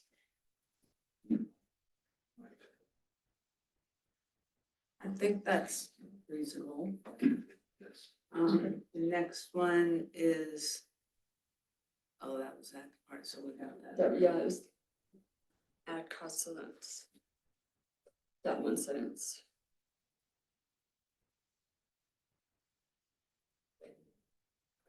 That next one is just. add more safety. grammatical, yeah. Yeah. Good with that one? Evaluate existing ROWs to improve walkability, bikeability, safety, and reduce road. And John, you wanted to delete FEMA? And this is down here under B, objective 2. Why do you want to eliminate them? Did we talk about eliminating them? Actually, I just moved Moved them. it to the other. Yeah. end of the- So I deleted FEMA Oh, I see, it's there. Okay, I got it. because we're not didn't- we're not working with FEMA to do this. We're working with the Colorado Water Conservation Board. To be compliant. To do it in a FEMA compliant way. So since they're spending FEMA money to do this. The next one is just more spacing, I think. Add paragraph. You We are at right above key metrics to achieve our vision. You had put add paragraph. Are you wanting to add a paragraph there about something, or there needs to just be space put in? The plan should be reviewed quarterly to assess progress and identify new strategies. Policies should also be reviewed quarterly and revised as circumstances change. The entire document should be made available for public review and updated every 5 years. Are you saying we need to add more to that? I'm trying to find where you are. What page? Scroll all the way down, I don't know, it doesn't. it's page 7. 7. So there's some stuff in between. Yeah, there's, Where? I don't, should be a line between Insert key table. metrics. Yeah, I've got changes that are on page 5. I don't. Add 4, this is page 5 for me. Go down to the key metrics to achieve. Yeah, our that's what we were vision. talking about, that's page 6. So I'm on key metrics to achieve our vision. Right there. So, Yeah. right, do you have, but it said, so your note said add paragraph. Is that like you want to add That a means add a line. paragraph of verbiage, or is that like you need to move Well, that's the there's too much formatting space that's gonna here? be done afterwards. Okay, that's what I wasn't sure. It was like, there's a spacing issue Is that or my we need to note? add a whole new It's business? a spacing, I don't see that note. I don't see, It's a- I don't see that. it's a spacing issue between the previous paragraph. See, it says add paragraph. See right here? We're When just you gonna print it fill out, it comes out run together there. It's correct right there. Okay. Um, Okay. Yeah, let's just ignore that one and go on So I'm to, on page 5. Insert table, comparison to other towns. Yes, Okay, So we're good with that, right? Because we just talked about we just talked inserting about the that. tables. We want tables in place. and then insert table, SWOT analysis. okay, So, good, so we're giving you, I'm gonna leave those there so I know. Yeah. Okay, uh, I'm not gonna get rid of them. and then there's a whole section on the workforce housing choice and the 2022 housing needs assessment that I have now read 4 times, and every time I read it, I find something else we should be thinking about, but, so that's what I've added here. So a couple of things, new bullets, 90% of households have 3 or fewer people in them, yet only 63% of homes are 2 bedrooms or less. Household size and the number of bedrooms in current homes point to the need for more 1 and 2 bedroom housing units. So how do we do that? Here's the question, but I think it's an important finding from the assessment. The majority of homes sold since 2017 have been 3 or more bedrooms, yet 90% of the households in the Cliffs have 3 or fewer people. Smaller size homes, it's basically saying the same thing. Smaller size homes with 1 or 2 bedrooms are needed to better align with the size of area households, which include downsizing seniors along with singles and couples moving to town for work and those seeking to put down roots. So what bothers me is that you use the same statistic twice, right in a row. Yeah. Would it make sense to put that same statistics and then put 2 bullet points underneath it? We could have sub bullet points. Yeah. Sub. Yeah. So that's just paste and copy from Okay. from the report. But it kept hammering that same message, that what's available right now, in the town does not fit our current requirements. Right. There's another thing that I was looking at, it's a good time to bring it up. And that's in that separate table, document that has tables, and one of the tables showed, a build out of various PUDs and subdivisions. And we have this fairly large, might even say huge inventory of vacant lots that have already been plotted for single family homes. We don't need very many more single family homes right now. And to build on those lots, you're talking about, even if you build a 1,500 square foot single family home, we're talking about $500,000 today, with building costs and cost of land and costs for a tap fee. So that's not a young family home that's going to go on those lots. It's going to be someone coming out of retiring and moving equity from the Front Range and plopping it here in Westcliff. So, and we've got this huge inventory. A lot of it, I think, was done in the time when we thought we were going to get all this growth, and we spent a huge amount of money as a community building out the school to have a capacity of 1,200 or so students, and we're about 300 students now. That never materialized. That never happened. But we plotted a bunch of land in association with that same time period, And now we've got a bunch of vacant lots that are gonna take quite a bit of time to build out. It's over 100, I think. And if you just say, well, we're gonna put 3 people in every one of those lots, that's 300 extra people in town. That's a big addition to our population. That's not gonna happen. Not gonna happen anytime soon, especially at the cost it takes to build on those lots. So- Lots in the town, John? Or, yeah. Yeah. So Adams subdivision, Shadow Mountain, Mission Plaza, and a couple of other ones. So that, it's like, how many parking spaces do we have, yeah, on our streets right now? It's information we don't have that we need to have. How many single-family lots do we already have in inventory right now that are vacant? That's a good thing to know when we're thinking about zoning decisions. Especially in the context of more 1 and 2 bedroom units.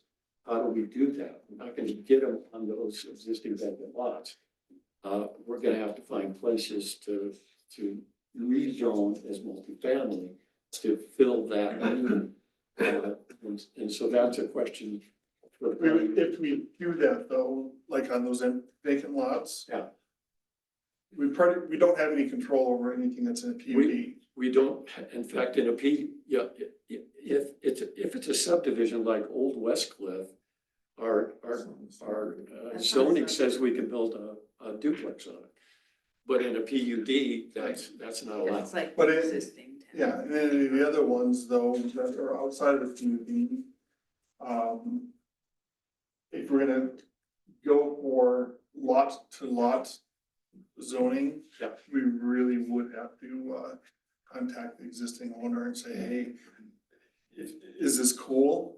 Yeah. Because if it's in PUD, it's already been established, unless it's established, we these don't- older PUDs that we're trying to deal with, but the ones, Mission Plaza, Shadow Ridge, Adams, it's already, as a town, we can't go in and say, yeah, you need to change all your rules. And we can't do that. So, so the point I'm making is the evidence is telling us that we need more 1 and 2 bedroom units. And so the question is, how do we do that? So for the master plan to say that we need more of those, that's what the evidence shows. That's what the facts are, given our current demographic shift that we've seen over the decades. So we don't have a specific solution for that yet as a planning commission. No, but it has to be in the master plan But still. it has to be in the plan as how do we get there? So do you want to ask Melanie to figure out how to like sub-bullet these things, or do we just want to leave those 2 exactly as they are? Or do you want to sub-bullet it with 90% of the households have 3 or fewer people in them, yet only 63%, that first sentence, and then sub-bullet? I'm fine with leaving it up to Melanie. Okay, I can figure the wording out so it's not redundant and just being, Okay. I'll clean And it up. then down to,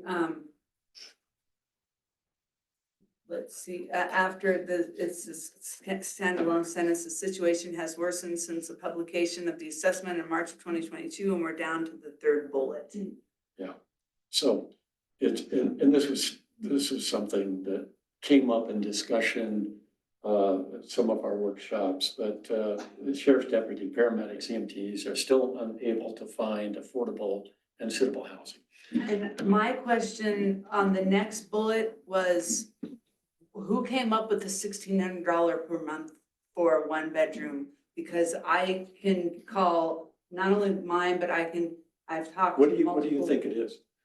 What do I think it is? Yeah, because I put What it in know- there because I was talking to a gentleman that just moved here, and that's what he was finding.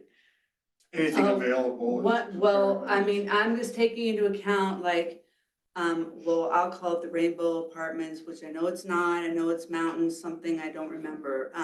In Silver Cliff, I know people that have 1 bedroom duplexes in Silver Cliff. I have 2 bedroom apartments. I know people that have duplexes and if averaging all those out, I think probably $800 to $900 a month for a one bedroom is more reasonably.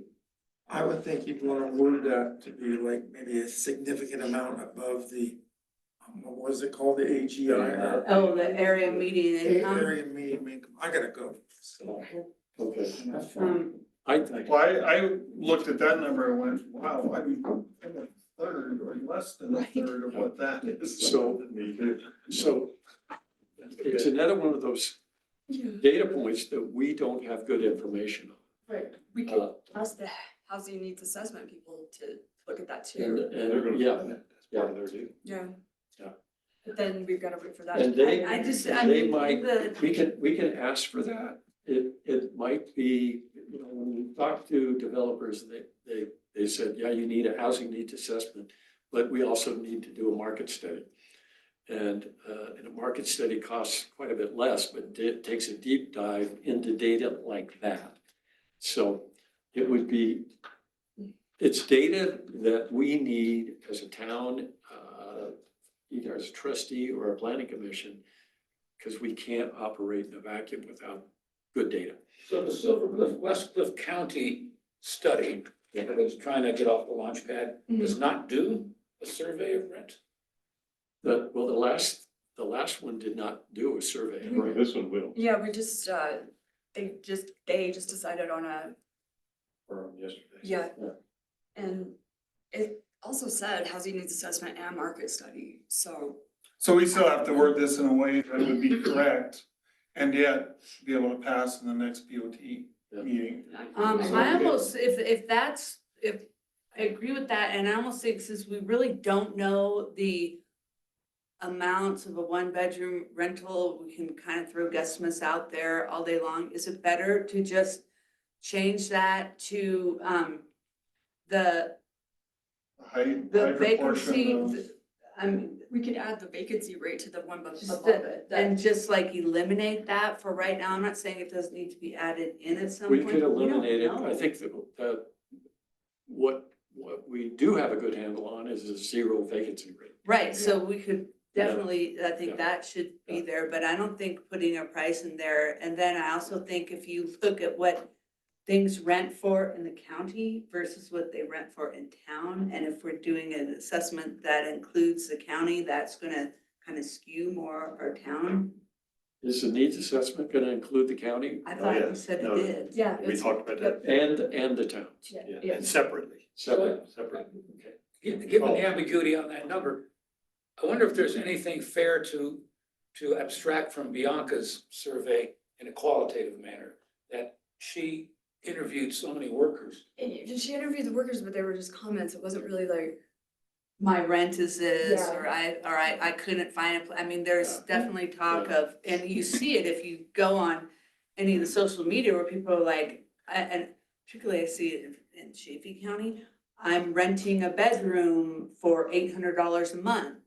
Just a bedroom. Yeah, just a bedroom. Oh, and we're gonna share the kitchen and we're sharing a bathroom, and some of those have their own bathrooms. Or I don't see renting a so much cot of that in the Basement town. for $500 a month. So I guess my point was, if we forget the quantitative, the numbers, is it a fair thing to say that we have reasonable information that for the large proportion of the wage earners, that rent is unacceptably high? We could look at that AMI, which is put out by Chaffa, and you can access that. You go to the Chaffa website, that's Colorado Housing and Finance Authority, and access it. And I think it would not be unreasonable to say that a majority of the housing available in the Cliffs is above 50, whatever the percentage of the AMI, whatever it is. 30%. Is Of the AMI. above that. I feel more comfortable with stating something like that than throwing out this $1,600 a month. I'm okay with that. Elliot, do you Yeah, have Elliot, I any think you- insights into rent, Into rent? into what people are paying for rent? No, nobody really has talked to me about that. Well, the older surveys said the same thing, did they not? that there was a huge proportion of people who were paying above the recommended 30% of the AMI. I think that's right. And I mean, it's 4 years old, but it's hard to believe things got better in it. But yeah, I mean, you Yeah. can definitely still say that, just that, I mean, that a majority of the renters are paying above the recommended 30% AMI. That's, leaves it open for us to add to it as we get Yeah. information. I'm good with that. There's studies that back that up. That's correct, and yet it's timely enough to be for the next BOT meeting. The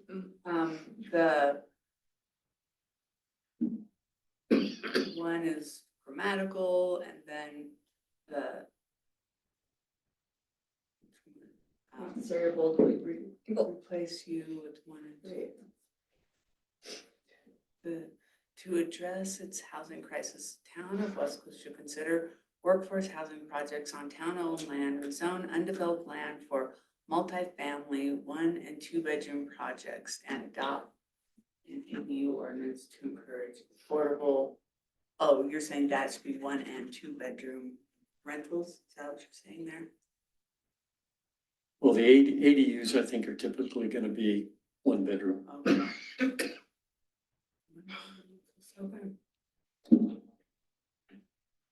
So those are mostly just grammatical until we hit,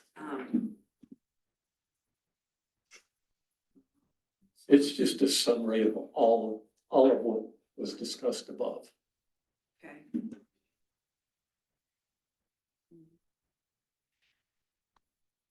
There's Bianca's thing, Mark.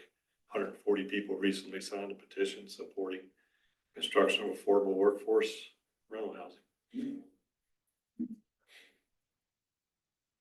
So if we come down here to, on mine is page 8, I don't know, where John, you're suggesting adding that will bring foot traffic and revenue to Main Street business owners.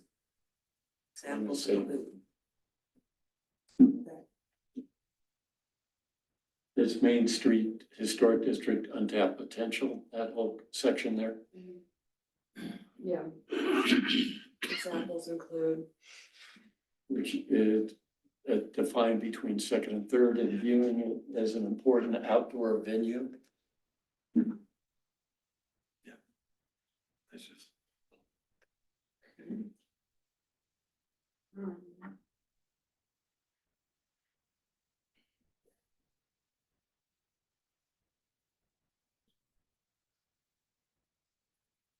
And that's just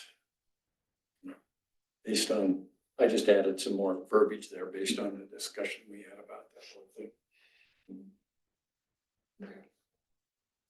Future, are we down to the future ranked projects in priority from 1 highest, 5 lowest?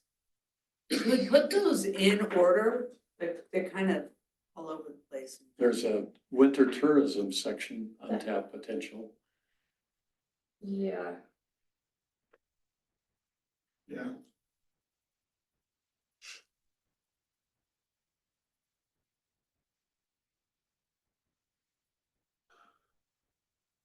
So how are we with leaving all of this winter tourism? What It's pretty Pines? like Pines got, it's it's right underneath the historic district untapped potential. I think Oh, I see it, the okay. changes read good, well, Okay. Yeah, I think. We're leaving all that, okay. I think this is something we'll review periodically. Right. This is, So, just to add information here, it doesn't need to be in the master plan, but tourism board is that a sea charger? just won a grant to address this same thing. The grant is it's called a mentorship grant. It's, they're going to bring in a marketing expert in to work with us to develop a strategic plan, marketing plan around just this issue.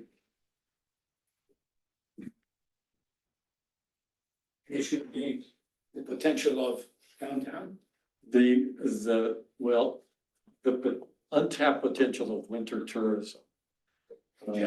Yeah, in general, but, you know, the center of the Wet Mountain Valley, west of, it's everybody's downtown, so it's gonna be a focus of that marketing plan, but not the entire focus.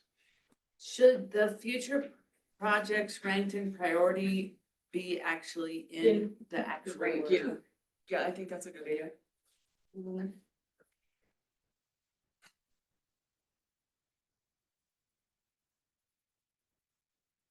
there anything on there that people are concerned about or anything? What's mulled wine? What? What is mulled wine?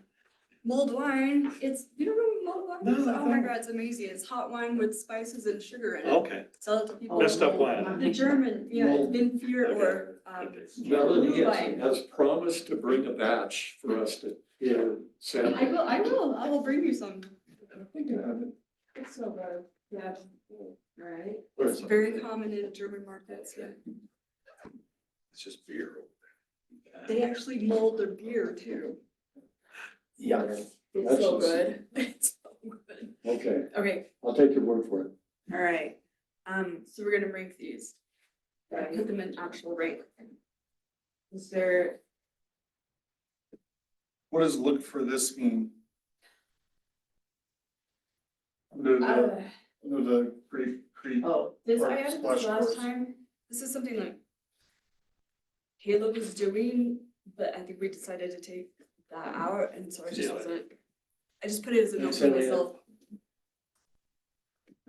So should we, yeah, because that's like all private yeah, that's what. property. we were I would say talking get it about. out of there. And it, yeah, He's way ahead of himself on that. It's a great idea, but, first we have to get, someone has to decide they want to sell that land. right. They do, yes. Yeah, and then we want to think about what we might want to do with it, if we decide to purchase it, All right. 20 years from now. We're pretty rich in Other- parks, aren't we? Yeah. Are we good with other planning Never have too influences? many parks. We As are long as you can part take care of 'em. four. Yeah, that's the problem right there. As long as you can take care of them, there's, parks really bring a lot of quality Yeah, to life. Yeah, we do. okay. We're okay with that grammatical stuff. What about this one? Round Mountain currently requires An additional additional tab. tab. Round Mountain is currently working on a more feasible, But I mean, that is true. They do, they, it's true. they currently do Yeah. require. Well, I mean, I think what would be, should be taking out is this policy makes detached ADUs economically non-viable, because they are trying to work on it. Yeah, If they weren't, I think that's a perfectly fair statement. Could we say something comma like, right there, currently that's right. Round Mountain requires an additional tap However, for detached ADUs, however, they are working on a more feasible policy. Yes. Yeah, perfect. How about considering? They are considering a more feasible policy. Okay, we're gonna go with considering. We have expert help, right? They're mulling over with With the mulled mulled wine.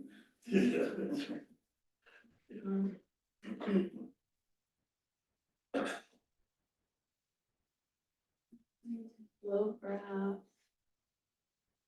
Matriculation we need rates. affordable housing choices. Yeah, I think that it's something we Affordable we housing didn't- choices. state in the past, but the best thing we can do to help our schools is create affordable housing choices in town.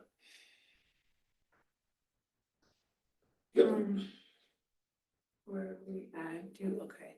The district is assigned to accommodate maximum 2 permanent residential dwellings, either attached duplex or detached. And that, yeah, and that is in the, what I call town proper, doesn't Yeah. pertain to PUDs or anything. What is it?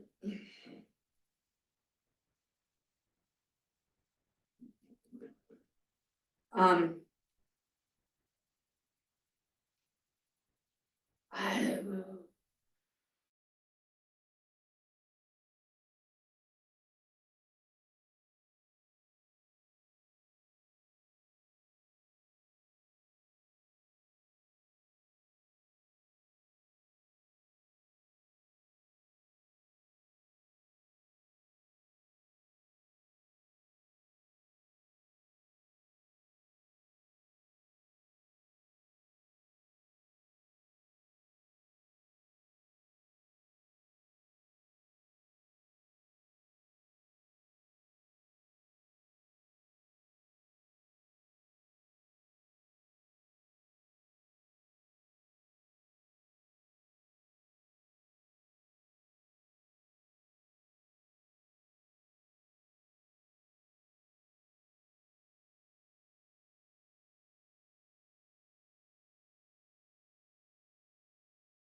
Here in Rosenberger, Denny and Karen owned it, and there's like, Yes, like probably, it's sort of a, that's a Chuck, right next to yeah, Chuck. I was gonna say, it's over by Chuck's There's place. probably 4 lots there, at least 3. At least, I think it's, Maybe. yeah. Well, there is a But, house that was put in, I guess it'd be Fourth and Edwards a couple of years ago, that is buried inside the block, it's not on the street.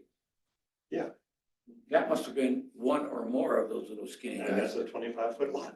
I think as far as large numbers of them that are available, it's all that private land south of the tennis courts. well, and I understand what you're saying about it makes it more expensive, but does it? Because it's been established through ordinances that you have to have 2 town lots to build, so they're priced accordingly, because you buy 1 lot, it's worthless.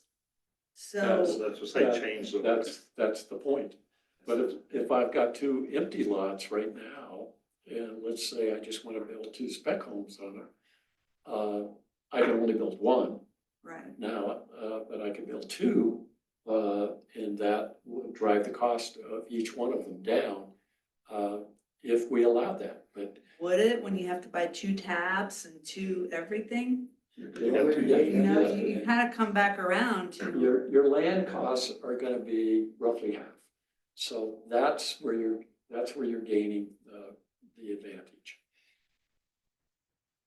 Well, I mean, how are they half? There's a lot. Because You only have a 15-foot if, wide house. like, okay, if I go and buy a 25-foot lot in Salida, that is roughly the same, well, probably more up there than It's what I like- can buy 2 25-foot lots in Custer County, because or in Westcliff, because I have to have 2 of those to build. But take Salida out of it right now. You Let's brought say Salida. I've got 2 lots. Right now, I can only build 1 home on that. Let's say I'm a Amish spec builder.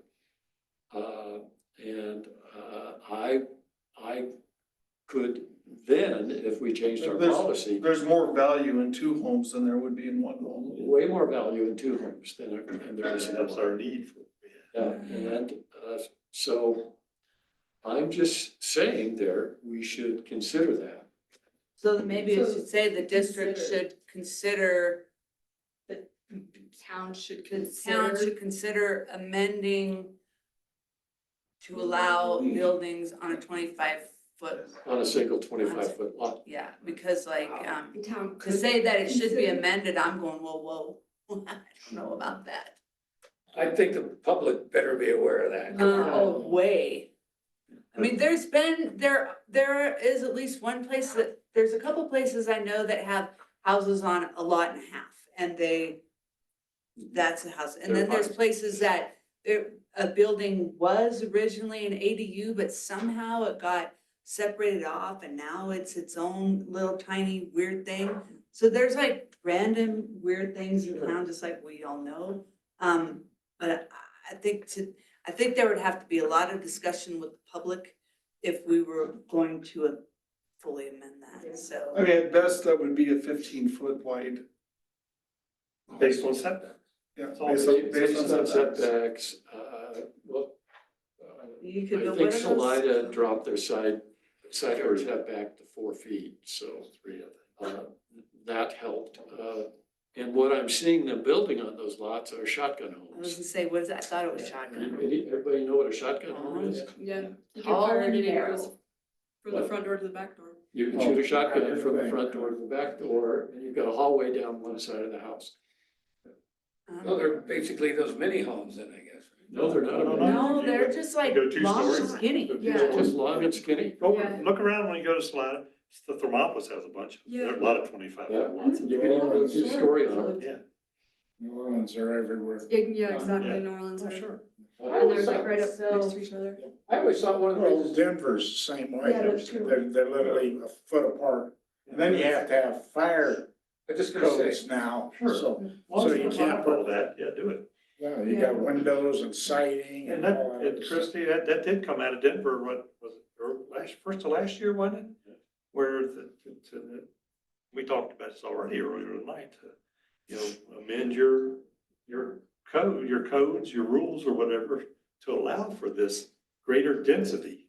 Okay, get rid of this single. It's So then you basically got- for the same reasons that we're trying to figure out how to make building affordable. That's it. Ish. Yeah, so there's a statement in there. More you know, affordable. Yeah, is this, We need to look at basically all of our policies to see where we're shooting ourselves in the foot. Where we're actually have a policy that makes housing more expensive. And decisions made a long time ago, say in the 70s, all of these subdivisions of PUDs where we have this huge inventory of vacant lots for single-family homes, that was policy, that's a policy decision made, decades ago that's affecting us today. And so, how do we correct that situation? We can't go back and change those. So what do we do with the existing land that we have to get more density, to get 1 and 2 bedroom units? And we don't have the answer yet. Well, it's because you're also landlocked, you can't go east, you can't go south, and you really can't go west, Well, so. we do have undeveloped land that we could change zoning. And so we need to look at that on a case-by-case basis. So with this next part, true? no, That's that's what what I I was about to ask. Additionally, the ADU ordinance Two ADUs. would allow up to 2 ADUs. We just talked about how that No, wasn't the intent. So really, it seems to me like that whole little section should go away, yeah. Yeah. Um, I think it can. That's old language. It had been there. so on the multifamily, there's nothing in here now pointing out that the town did pass the multi-zone for the town land. Should that be in there? Well, I think when this was written, even when we've been working on it, that wasn't even passed yet, so, so I guess we need to. But there is language in here that says we should look at town-owned land for workforce housing. Right, and should we put that if it's a And plan, we if actually we're did. trying to plan, not what we did? It could be under accomplishments. And that would be under accomplishments. The district to, Oh, maybe so under I think, accomplishments. I think it's, zoning designation ideally includes all lots south of, so really, we probably could eliminate that part that says this zoning designation, because that is under an accomplishment now. Yeah. Yeah, I may have done that.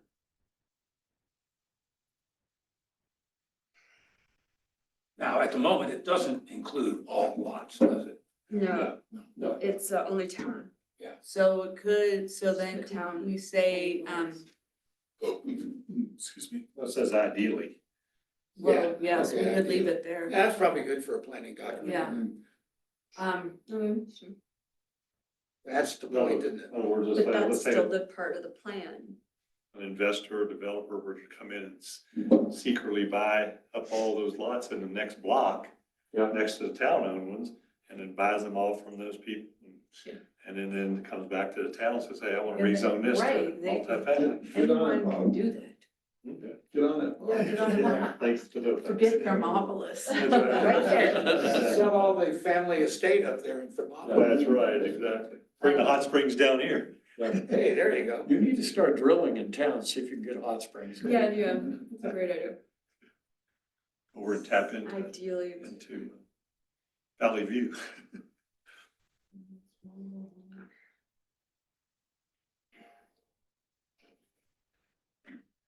Maybe instead of saying, are you asking, can density be increased with tiny homes? Maybe we could just say, the town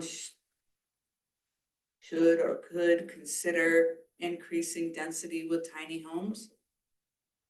Or, you know, that, before that I said, I changed it, a minimum density of 12 units per acre.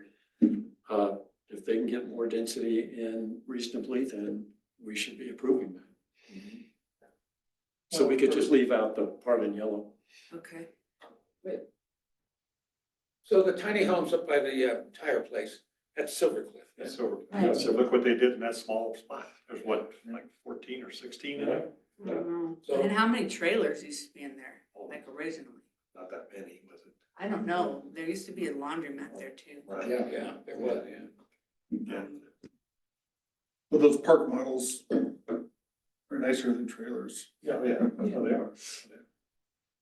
Still some leftover trailers. So they must have zoned it for those then. I mean, They those did. are, quote, mini homes? Those They're are tiny tiny homes, homes. They're tiny Yeah. homes, right? And I think because John Comerford owned all that, I think he bought it from Klein's estate, and I'm pretty sure that when he started putting in those tiny homes I don't know if he made it a PUD or whatever, but he was like, the trailers are going. Right. And then you put that fence up, so some of the ones did get to stay, but I remember trailers coming out of there, and there was going to be no more trailers, it was going to be the tiny homes. Yeah, I remember him telling me that. So are you gonna leave something in about tiny homes or not? Maybe you ought to, just as that worm on a hook or something, you know? What is that set up as though? I assume that's set up as a lot rental, like a typical, Yes. trailer park Up there? would be? Yeah. Yeah. I think that they- I would like to see the ability for somebody to have a tiny home on their own lot, if that's what they want. Well, I mean, I don't, if a tiny home is a minimum of whatever that square footage is, I don't remember, what is it, 450 or 550? 550. Tiny home can be smaller than 550 though. Can be, but they can I be, think you're But some gonna of need some them are resistance. that. yeah, they're like six. Six. Could we change, instead of just calling it a mobile home district, could we change it to mobile home / tiny home I district? think that's a good idea. Is that something that has to be, if it's already called that on our stuff, can it be just changed? I think that would have to be a zoning thing, I so that think- probably would have to be go to the Or, DOT to be specific. To ask to change that word from just mobile home district to mobile home / tiny home, mobile / tiny home district? Now, in a, say, a mobile home district, does the district get to plot their land? Cause if they want tiny homes there, they technically could have a higher density, but not if it's already Because if some, plotted and has to stick with that plotting. I would think that with the mobile home district, which I don't even know if there is down at the end of Maine, that's their own plot, that's their own, isn't that kind of like their own PUD? I don't know, So- that's what I'm asking. That was owned by, Robin. Robin, Robin, yeah. Yeah. Is She that, sold it. is that corporate now? I don't know. Cause monster corporations own most of those kind of Yes. trailer parks now. They do. And, I don't believe it, though it is. okay, I'd be surprised if a corporation saw that as a Something problem. that small, Something that small they're not gonna mess with that. and so isolated, the way they treat them though, it's Yeah. like they jack up prices And I- and it's just I like. don't- They're also, well, There's, they're also ripping a whole bunch of them out of there and replacing them with there's a, nice units. there's a unit Yeah, going but in it's- right now that's sitting ready to go in, and it's basically a single wide factory built home. Yeah, It's not a mobile home like, Modular, more like, it's not a mobile home like it was in the 1940s. oh, yeah, yeah. but you gotta think that back then, what was put in was considered to be nice, and it's just an evolution of what's, the ones that were used to be up here, that were put in there in the 70s, that was nice, but now it's like, oh my God, but, so. I don't know. Well, I think the problem with them is they might have showed nice, but they weren't built worth Nice, shit. they weren't built, So they yeah. degraded fast. Yeah. yeah, I'm trying to look to see, oh, here, I You can know, tell their you. walls were like, yeah, and the, you know, 2x2, Frame strips. yeah, no insulation to speak of. And the doors are made of. Aluminum sided. right. That's, a lot of that's because of the trucking. Hollow doors for your outside door. Yeah. you know. So, all right, moving on to the core commercial section, I Agree. It was sounds, confused, like, I thought that in the core commercial, you have a commercial building, like, let's say Chappie's, or let's say, Sugar Lump, and above that, you can put living quarter or an apartment or whatever, but I don't understand this up to 6 1 or 2 bedroom. doesn't make Like, sense. There's my building, there's yeah, no way in hell you're gonna put 6 units right. in that. But some buildings you could. And here's the point, I think the way we've always looked at that is, let's allow the proprietor to have a place to live above or behind. And really, there's an opportunity, depending on the size of the building, to get quite a few units. So you've got, for instance, above Sugar Lump, you've got 2 very large units above that. 4 others. And one behind, you could probably get 6 units above this. Well, If if you you were put doing- grandma's house, Or grandma's They've house got- has, might be death traps, but. it is kind of a death trap, but it has several units above it. So, So you're just saying that it allows for up to that, not to exceed 6? yeah. So, but I don't know, is this already written in policy, and I can't really make it a change here? This is just a summary of what existing Well, why policy. couldn't, instead of saying this district allows for up to 6 1 or 2 bedroom dwellings, we just say this district allows for dwelling units above, below, or behind a business, and you don't need to say what that Is is. there a minimum for size for one of these units? I don't know. I don't think so, I was Like trying size to of look. apartment. Well, yeah, We need to see what the zone says.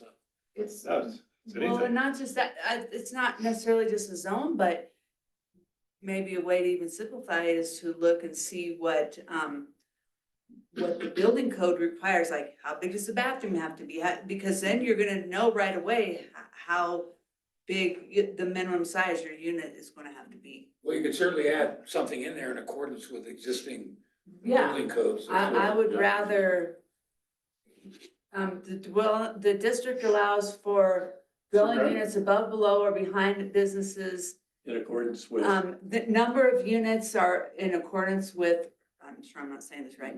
a number of units are in accordance with the current enforced building code.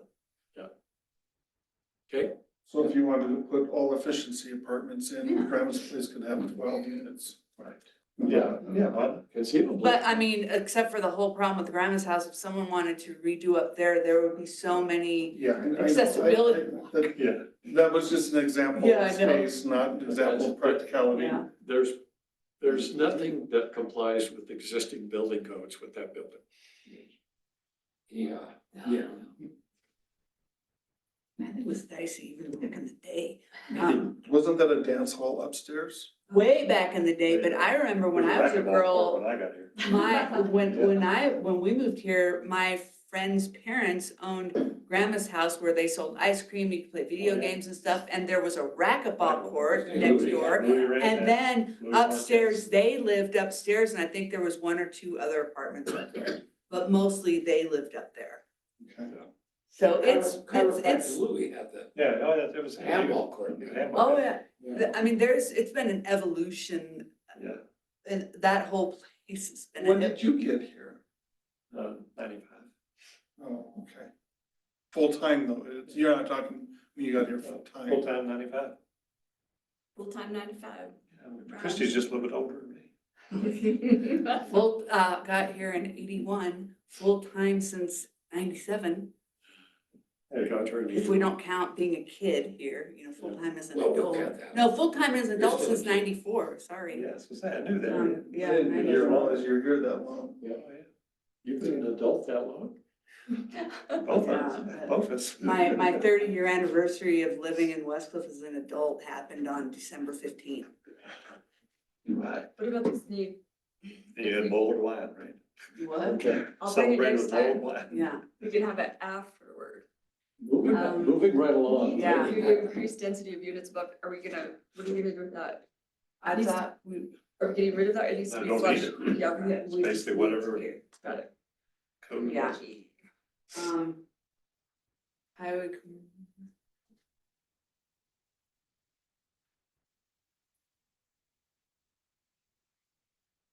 And one I thing to think remember is- PUD, Is Uh, commercial? what? Sorry, go ahead. I think with the PUD, I think you asked, does this include mixed-use development? Again, if someone has enough ground to want to bring a PUD to the board or the planning commission, and their design has mixed use, I mean. I think are we that's the gonna- intent of the PUD. Yeah, I do too. It I should. thought a PUD, when I was on Fremont Planning Commission, allowed somebody to juggle things around so long as the total population didn't exceed what the existing zone said. No? I don't, That's what never it heard used of to be. that. I don't say that, okay, but I thought a PUD was like, look, I'm just gonna use Adam's example, you know, that Adam's family had that vacant land and they came to the town and said they wanted to put a do that subdivision. Now, I would think that today, if someone had a chunk of vacant land, they're gonna look at doing some more mixed use, like Right. businesses and apartments and. Well, I mean, that was the deal though, see, you could kind of do what you wanted as an exception to the zone, as long as the density of this gee whiz project did not Didn't exceed exceed, I what see the what you're zone saying. would have said for that many lots. I see what you're saying. And that also brings more value to the. Yeah, but I don't know if that's our definition. Is it in our regs anywhere, do you know? I don't recall ever seeing I anything think- like that. I think they'd still be limited to 35 feet. What do you mean 35? Height. Oh, yeah, that's the Yeah, only but- thing that's like, seems to be firm in the commercial, in all commercial is the 35 feet height. Well, you remember when the guy who has the land at Macy and Horn across from the Kanda complex went through holy heck at the county level for the big PUD he was gonna put in there. Ooh, I'm not familiar with that one. You don't remember that one, huh? And I don't Evidently it think he didn't ever did. happen. He got the permission for it and then donk. So I guess I'm just bringing this up because maybe they watered down what a PUD was. All it says on our definition of project or subdivision that consists of common property and improvements that are owned and maintained by owners association for the benefit and use of the individual units within the project. So is it just residential? Is that what I heard? No, it's not, I know some of it has been changed to commercial, that's still. I think it would plan on the location, because like, you're not gonna stick a PUD, say, in the middle of Fourth Street or something, and say, oh, and we wanna have commercial buildings here, that would totally be spot zoning. But if it was something that butted up to Main Street, or was at the end of Main Street, or why wouldn't, or even with out there at the south of Hermit, why wouldn't you consider allowing businesses? Right. So, let's see. That's a curious one. I guess they've changed what it once was. Or it never was All I that here. remember is Fremont PUDs. just had a stricter ruling for it. Well, the PUDs too were for the state thing where to get away from the 35-acre minimum for a well, so you want to have a subdivision, basically, a PUD of smaller lots, then you've got to provide the water and sewer system. Because, right now, or after 72, you have to have 35 acres minimum to get a well permit. So you have to basically create your own water and sewer system in your own. I just don't want, I got us off track here. no, but I'm just wondering if we can say something, because I think that for residential and mixed use development is appropriate, but at the same time, I think something needs to be said that and maybe this would just have to come to the staff, if someone came or come before the town board. I don't want to see business, how do we say this, but not have spot zoning, not make someone think that they can be spot zoning? Well, it would have to be, I mean, a PUD isn't gonna, somebody's not gonna buy a single lot and say this is a PUD. No, but I'm just thinking I'm thinking of those lots that are over there by Chuck's place. You've got, that's a chunk of ground for sitting in the town. I mean, someone could come and say, I would like to put some tiny homes here. I think there should be some type of businesses, and to me, that allowing there to be anything other than in-home businesses would be spot zoning in the middle of a very residential So maybe area. there's a clause like subject to the restrictions of the prevalent zone. Subject to the, of the existing. Because some of them might be mixed zone. You got residential on the back and commercial on the front. So that's one for the BOT to. Right. I mean, if somebody let's say somebody bought that property by Chuck's, wouldn't they have to come to the planning commission and the BOT to get rezoned for a Yes. PUD? Yes. So then, So they still So have to I'm get just approval. saying that, so then, as long as, I just don't want there to be anything that makes a situation like what Round Mountain just dealt with, where the guy out at Shadow Ridge is like, oh, hey, now I can put my the town passed it, so now I can so I just try to avoid any kind of language that will create that, because then the staff is sitting here going, what? I would say subject to existing zoning.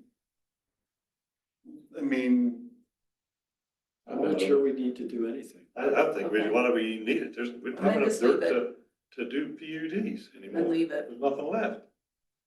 Right? Very, very little. Unless that developer goes down and buys all that stuff south of the park, Right. buys it all. Well, Um, maybe it was, my interpretation of PUD might have been just local to Fremont. But something, I thought maybe it was a DOLA thing. well, I mean, if somebody got the land all of the land to the west of the grocery store, and if the grocery store gave up the land that's south of it, would that be large enough to be able to turn that into a PUD? I would think so, but the thing too, I would think that would be perfect for mixed use, It would because be you're butting great. right up to Main Street. Right. It would be great. That would, I would love to see, or even the property that's over there by Olive Board Westcliff. Yes. Right. Another great place for that. So I'm thinking Christie and everybody's like, let's say Daryl and Twyla want to do something with their land. Because they're considered a county, right? The Carol and George, Twyla? No, they're in town. that is part of the town. So see, that's a perfect piece of dirt there that could be a PUD. Well, yeah, if they didn't wanna be ag. No, I understand, yeah. But, right, I'm exactly. I saying, you know, mean, they've got a lot of that- ag in the family. Mhm. And that's- So, yeah, and that would, So that's why we better keep this thing in there. yeah, okay. So now we're down to, So we didn't change anything then. no. No, we did. Well, we There did, was we added for the existing. residential and mixed use development was added. Mhm. And we're okay with that. Right. Now we're down to, And we wanna add the zoning map in there, the, Yeah, I think there should be a zoning map in this document. Yeah. yes. There is a current one, Again, is there? Don't look at me, Melanie. He made modifications after I made my Okay, modifications, I'll so look on where his- it stands, I couldn't say. I'll try to find it, I have his laptop too, so. I cleaned it up, cause there was a bunch of Yeah, and, yeah, I just, shit everywhere. shit everywhere, and then I just got into this the other day with somebody, not into it, but like Fox Run is still labeled as a PUD, but it's commercial now, and that was an ordinance in like 2009. We can't find anything else on it, but that the BOT said it is commercial, so stuff like that. yeah, and I'm gonna just go ahead right now and say, after we get through this, maybe the other things on our agenda can be pushed back to next month.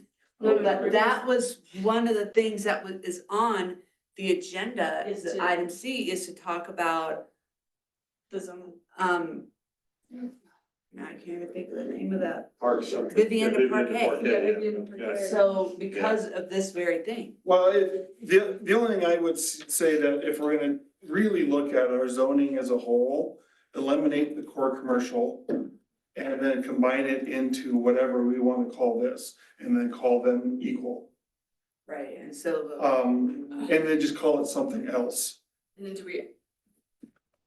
Maybe, But right Short-term now, rental. we That's need a to, conversation yeah, for that's a another day. conversation for not now. Yeah. So we've got the commercial district,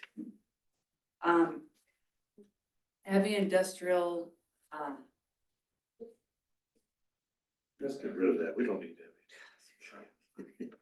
is melded only one. into highway, commercial, whatever. But, well, I mean, what those areas do are exactly correct, I mean. there are. It does make sense to just completely revamp our zoning. But I don't know that we even have to. You know, by adding the CD1 and CD2, it's just nomenclature wise, doesn't make sense. Structurally, it makes sense though. CD1, CD2? So that's something that, Caleb was wanting to do for. Vivienda Parquet, Vivienda Parquet, do you know where that is? Vivienda Parquet is basically behind Valley Fuel and up and. We're basically in it right here. in this Yeah, we building. are. Yeah, it's, and it's basically a defunct PUD, so we gotta address Oh, I it. remember that. You guys debated that one at one of your planning meetings, right? And it basically doesn't fit in with any of our existing Yeah. zoning categories. Mhm. So it's either add a new category or revamp our current system. And Caleb was working on adding two categories, a CD1, Commercial District 1, and CD2, even though I don't know that he had really any definition for CD2. I I don't think so either. probably not like that he put out, but I will look. I remember seeing something. Yeah, it might be just a placeholder, which is Yeah. fine. So we're gonna move down, are we on accomplishments? We are. And then, so we need to okay, Yeah, so. so there's. I mean, these are all correct, does anyone have any issues with these as they're written? And the No. changes that were made? No.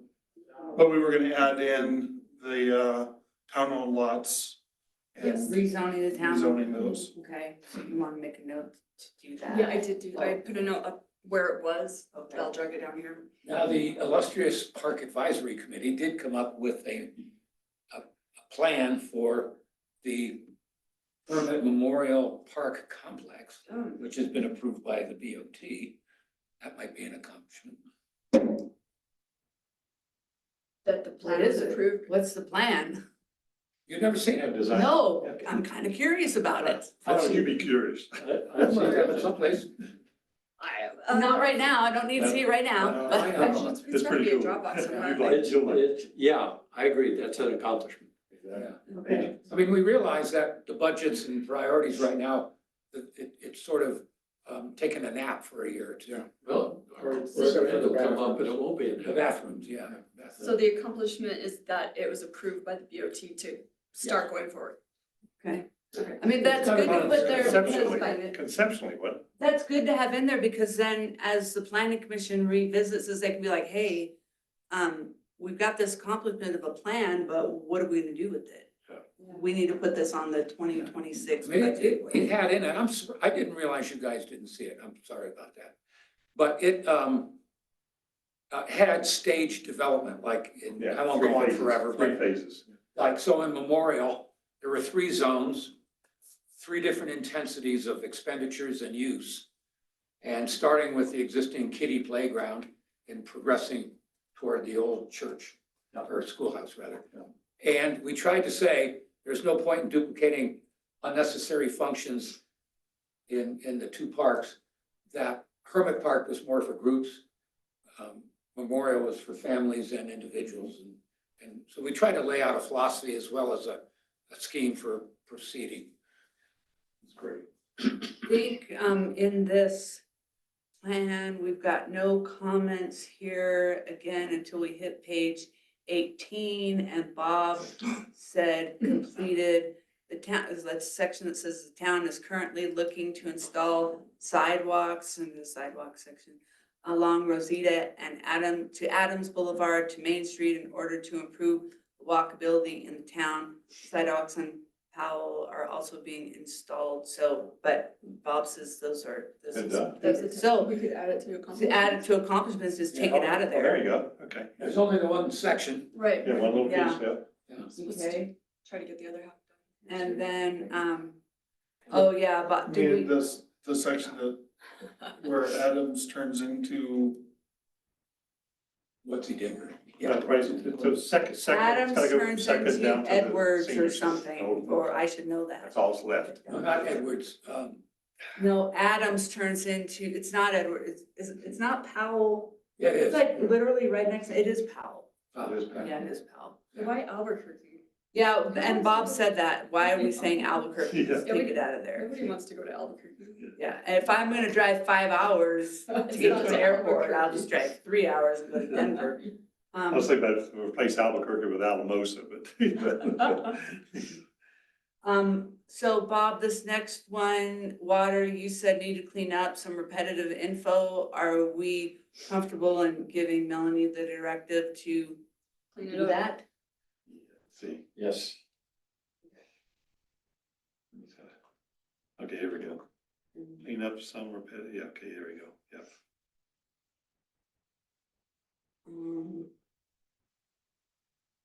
And then under solid waste, Wow, I didn't see all that water stuff. Are you familiar with that? That's. I'd have to look at it again. I didn't notice. Yeah, you guys better look at that, and see, it's because it be updated. I mean, you know, Maybe we that got the new section- well that's been proven to be pulling water out of the aquifer, and it's not contaminated by the stream, Right. and, you know, all that sort of stuff. This section, the next one, the town of West Cliff, Custer County, and the town of Silver Cliff all participate in the Upper Arkansas Area Council of Governments Recycling Program. That program is dead. Yeah, no, I've Yeah. asked Joni, and she's gonna, says I'll do it. I sent her what we have now, and I said, Okay, give us what we need to put in their master plan. okay, so she's gonna do that. So I should hopefully have it by, maybe on my email. So maybe make a note that Bob's getting that I'll info. get that to you, but that's. I'm a bit with the water there, since Randy and I Yeah. just hadn't done our homework, maybe Can you Did make a Dave note look in at there to give that to Randy and, The solid waste. no, the water I think that- section, that and whole have section. those guys review it, just like Yes. Joni's reviewing the, That'd be great. It's up above, That's yeah. above all of this. Up Okay. above, yeah. Oh, this, Wastewater, yeah. Wastewater. Keep going. It was all in yellow. There it is. That. Yeah. can you send that to, I these read it guys? enough to say, hey, Yes. this is not updated. You know. yeah. I'll do that. I mean, Smithwell's been. And even something too, guys, is that back, like, you know, I'm not gonna be building a storage pond. yeah, so there's things that could be added in there that we don't know about, if you guys. Oh, the reservoir, you mean? To the reservoir, so that way, if somebody's, like I say, Dola says, hey, oh, they're planning for the future, you know, they got water.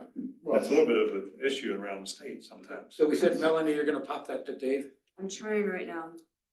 Oh, to Dave or to you two? I think to Dave. Oh, okay. Send it, but yeah, get Give him what we have now, CCS. Okay. Okay. let him make changes. But yeah, He wants to be included. So, Not us. I would say make yourself a note to do that, so we can Yeah. almost be through with this. We're almost through, yes. Let me just, Is it DSL, and so Bob, you wanna add in other ISPs for telecommunication provided Yeah, by I see here numerous what I- providers and other, Right. is that? Here. Is numerous providers different, is ISP different? Internet Internet service service provider, provider. yeah, And, let's see, DSL. I saw it earlier, but where they, it's all way past it. Telecommunications, it's right on, yeah, It's right under after the recycling part. Okay.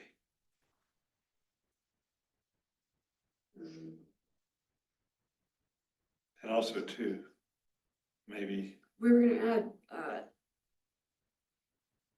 something, okay, never mind, no, Starlink, Star. here we go, okay, I finally found it.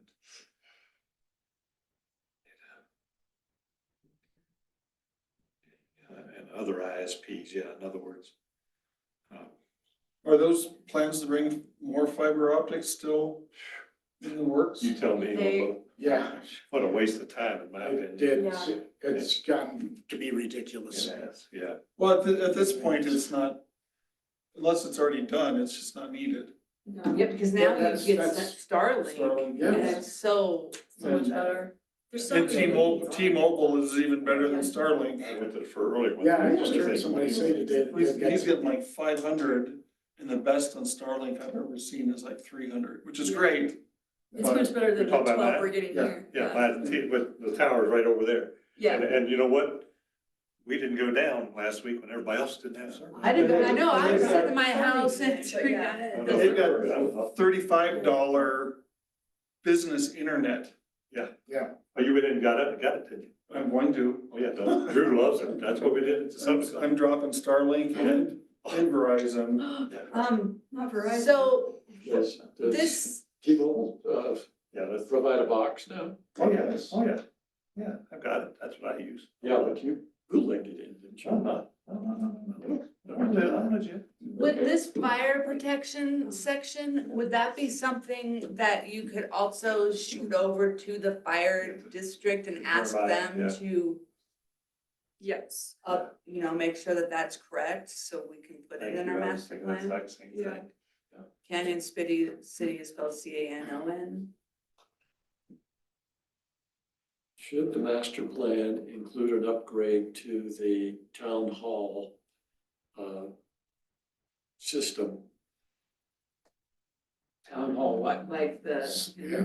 like the internet system? Because what's our speed here, Melanie? I'm gonna Like take care of 12, it's really bad. I can look at it right It's now. really bad.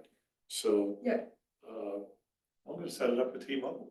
I don't know, Caleb was I gonna mean. do it, he didn't do it. Is there an area that maybe we need to say that the town hall needs to have, What about this broadband stuff? Should we just delete this part? Because it's not, I think it's kind of, yeah. agreed. Help. I don't know if in the master plan it's relevant to talk about the town's, Towns and stuff. I yeah. would think not. Yeah. I don't think so. I mean, it's certainly an issue that BOT ought to be talking to. Yeah, I mean, the they- staff. with. Agreed. Agreed. Staff thinks highly that we should do something. Highly. So is Right the now, we're broadband at, downtown? we're just barely over 5. Yeah. The Main Street Wi-Fi? Yeah. It's been gone for a year. DSL. They pulled the plug on that thing. No, that's here. Oh. Yeah, we High- have, high- What's Hilltop? Hilltop, but it's Hilltop. awful. It's going out all the time for no reason, like for day, like an entire day. I So we mean, just sit here. Well, we don't stay here. Starlink at $120. Yeah. Is pricey, but it's worth it compared to 5. And I don't even know what we're paying. Yeah, I don't know what we're paying Hilltop. It could be. But you're paying 200. Right, right. Yeah. Yeah, we had Hilltop before we had Starlink, and we tried someone else too. And they were both just absolutely dismal. We were paying for 30 and we got 1 or lower. And you're using T-Mobile now? No, T-Mobile is on our cell phones, Okay. and then our business line is piggybacked onto our cell phones as well. Okay. So we've got 3 phone lines and Starlink. But at the speeds that I know. T-Mobile's got, it's like, why? Why? Yeah, I agree. Sell the satellite. The historic West Cliff School, it's in parentheses because it's actually spelled Yeah, WESTCLIFF, so I corrected Yeah, no that need in on that. Where paper. did we? Okay. That's down under, after other it's in the community building. This one, the historic West, okay, got it. Remember Should, that. okay. And then should update info has changed, Bluff Park area. Excuse me, should we do the same thing with the library? You know, cut Yeah. and paste and send that Send to the that library? section I to the don't- library to make sure it's correct. We have a sharp library. This Well, I one? understand. And if any of these guys don't respond, we just assume it is and. Well, yeah, I mean, that's all we can do. Exactly. If they don't respond, what are you gonna do? Well, Do the best you we're, can. we're kind of doing it at the last minute. Bluff Park is about 10 acres owned by, what, are you saying this isn't correct anymore, Bob? Well, we own it now, Yeah. right? Yeah, we own it now. Yeah, that needs to be. And back up on the West Cliff Schoolhouse too, there's a lot of stuff there for that, which, you know, what, do we need to say that the Mennonites are I don't using think. for a school? It doesn't, yeah, it doesn't, I don't know if it matters. I don't think What do you it think, John? hurts to. I don't know. I don't think we need to say it. I mean, it may change. Exactly, exactly. You gotta The decide. historic West Cliff It's Schoolhouse. great that we have that asset. That's it.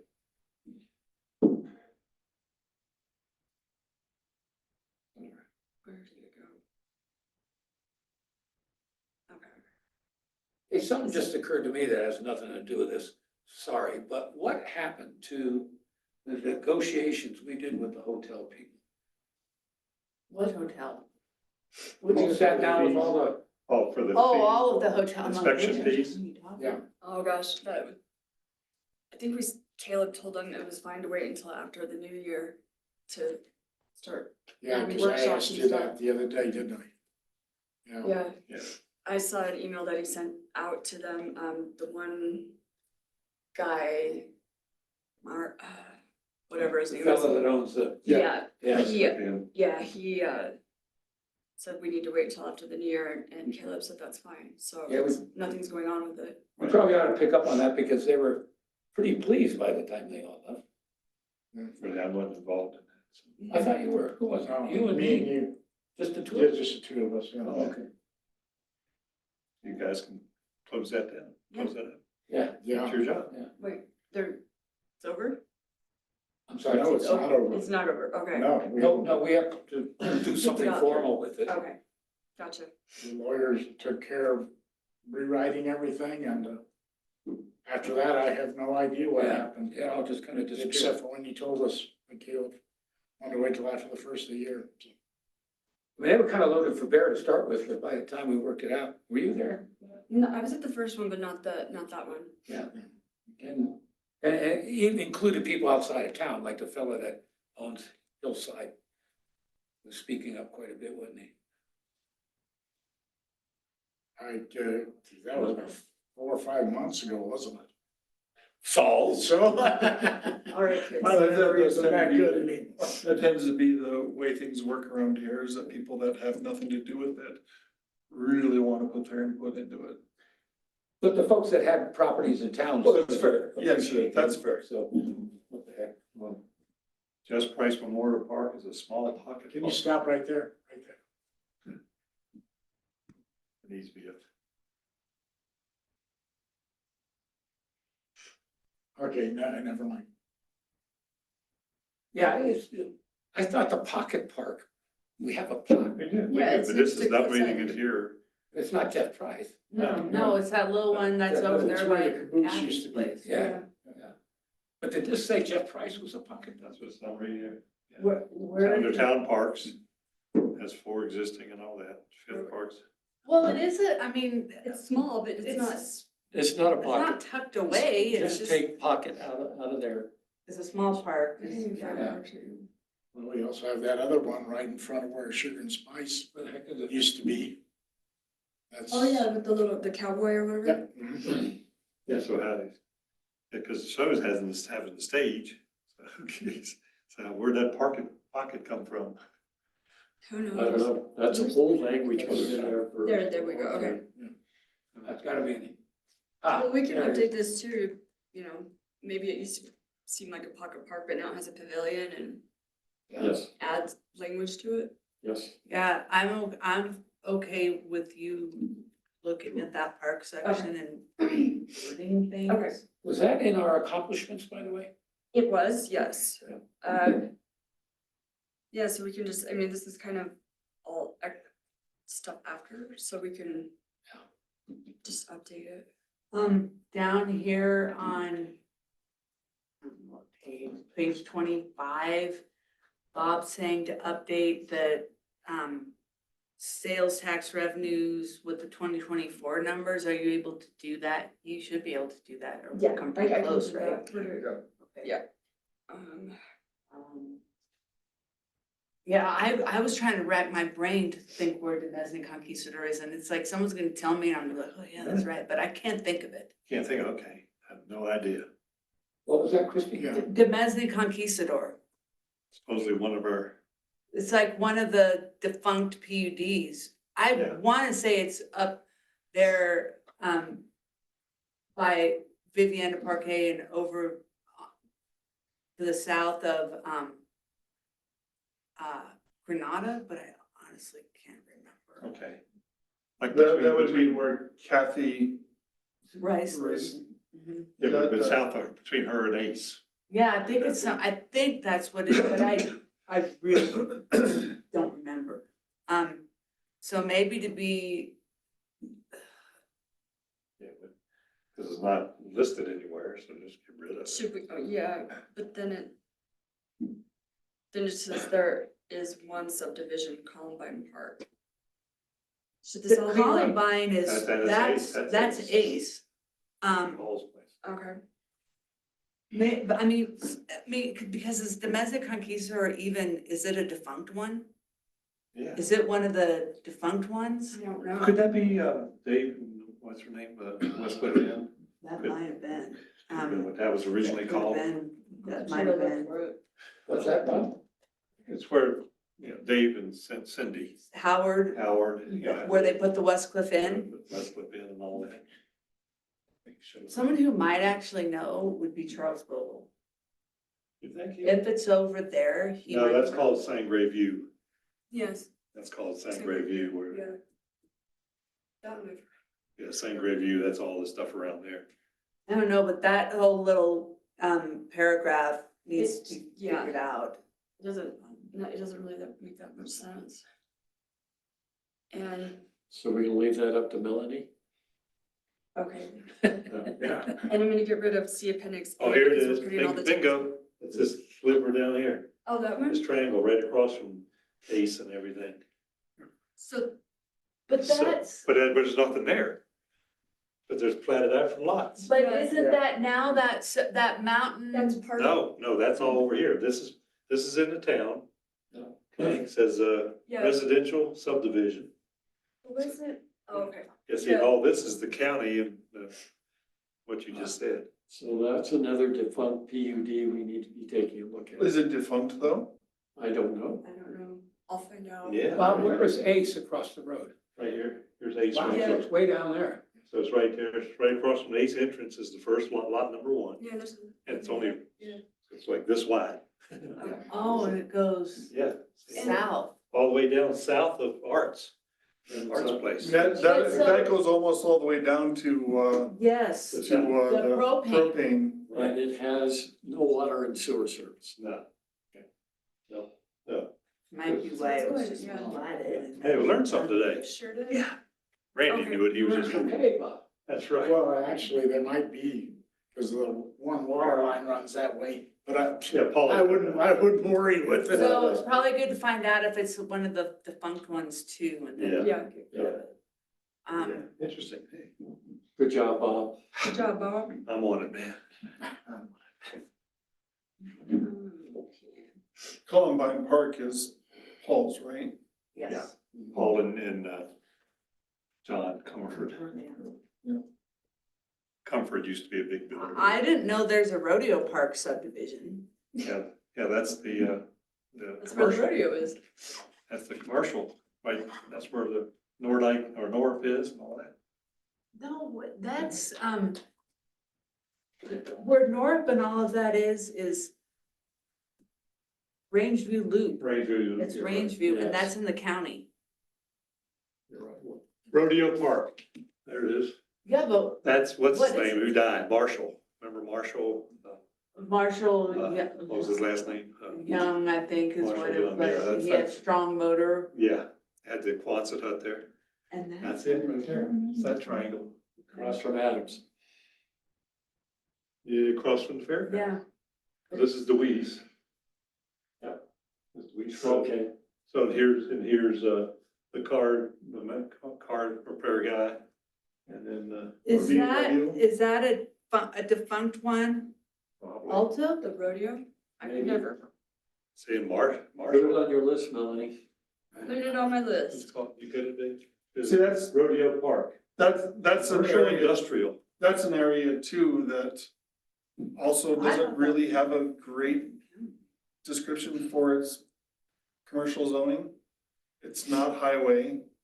Yeah, it is. Well, it is highway. It is on the 69 highway. here. Well, D&W isn't sitting on the highway. No, but that piece, that That allows that rodeo whole park? section to go. rodeo highway? park butts, I mean, okay, so if you're going down, if you're on Highway 69 headed north and you've got Deweese Road on your right, and then there's, like a lane that goes and you'll see a Quonset sitting out there, that's it, Welder guy. that's it. I don't think That's there's a welder. CNC. No, that's Carl CNC, and that's on Cardenas. the other side of He's the in road. the, he's in the. No, this is right. But just because that lot itself runs along the highway, that allows that whole place to be considered a highway commercial? I think so. Well, what it says in that. I guess I would have thought it would have been by address. Would say Not- that not- commercial industrial subdivision. Yeah, And see, so it's got the commercial buildings there, the car. well, I realize that, but I mean, is that considered highway commercial or? Yeah, What? This how is is- it marked up there? It says commercial industrial.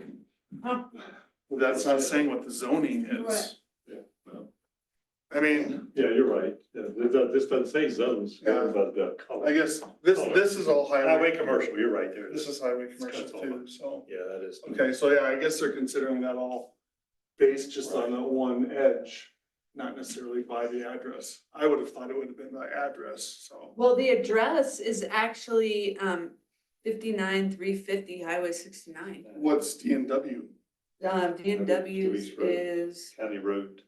D&W is gonna be something County Road County Road. 241. Right, 240. so was my 241. That's And that's a weird little thing because like Deweese Road, on the north side of Deweese Road is county.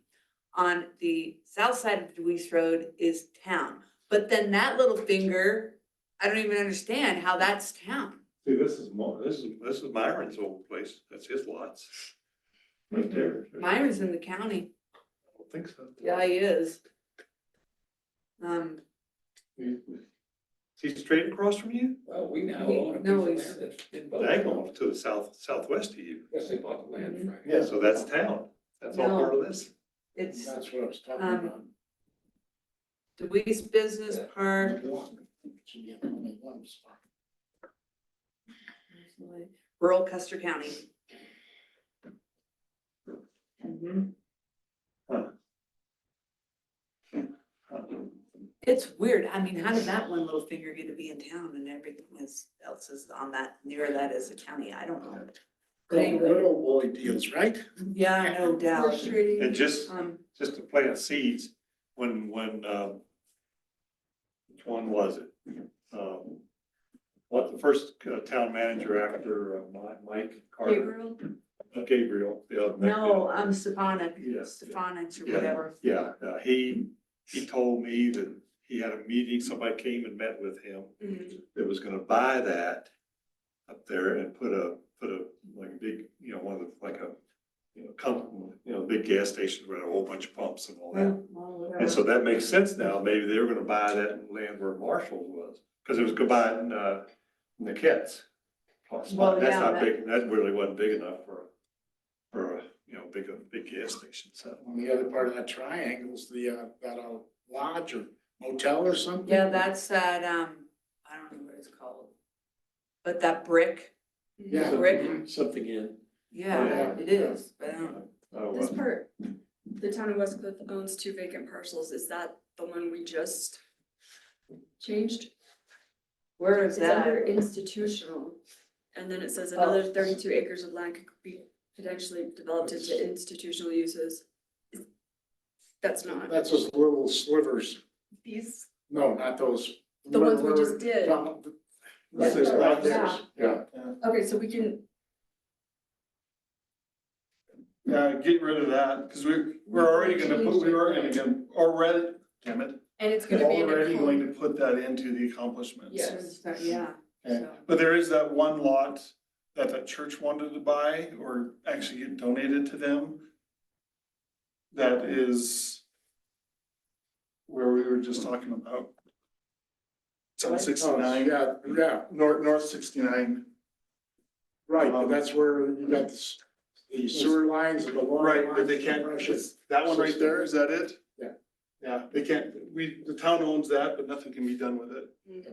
We could put a park there. Let's put another little pocket park. Well, then whatever happens around Mountain has to tear into it. Well, then, They could, the swings can swing out over the, no, I'm just kidding. Kidding. Yeah. so I don't, if that wording included that one, I guess we should still include it somehow. It didn't say anything about that, but it just says. It just says another 32 acres of land could potentially be developed into industrial uses. And then it talks about what Custer County has, Custer County School District. I don't know, that just doesn't seem to be relevant here.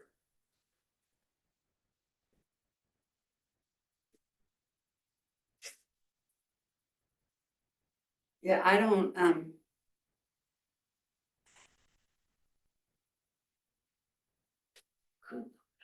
I would be fine getting rid of that whole paragraph.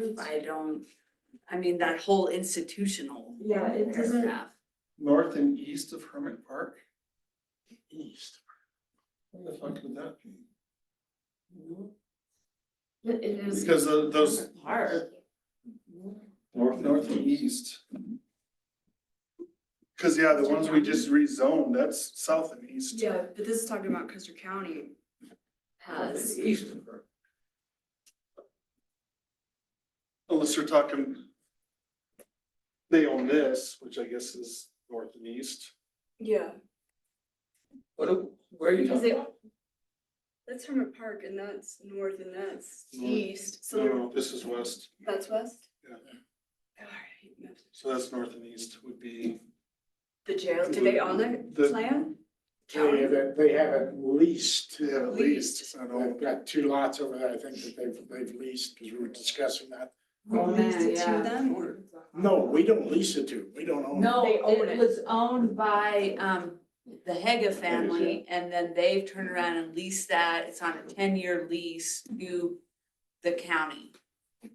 And they're supposed to, originally it was that tax that voters didn't approve, but now they're looking to dial it back, and I don't know, it's. Oh, that's right, it was for the new county Jail and, house. yeah. But now Is it that got actually voted down, Right. but now the commissioners are revisiting a smaller footprint, like a small, not the jail and all of that, but like offices and a courthouse and that. Does that have anything to do with Westcliff's plan?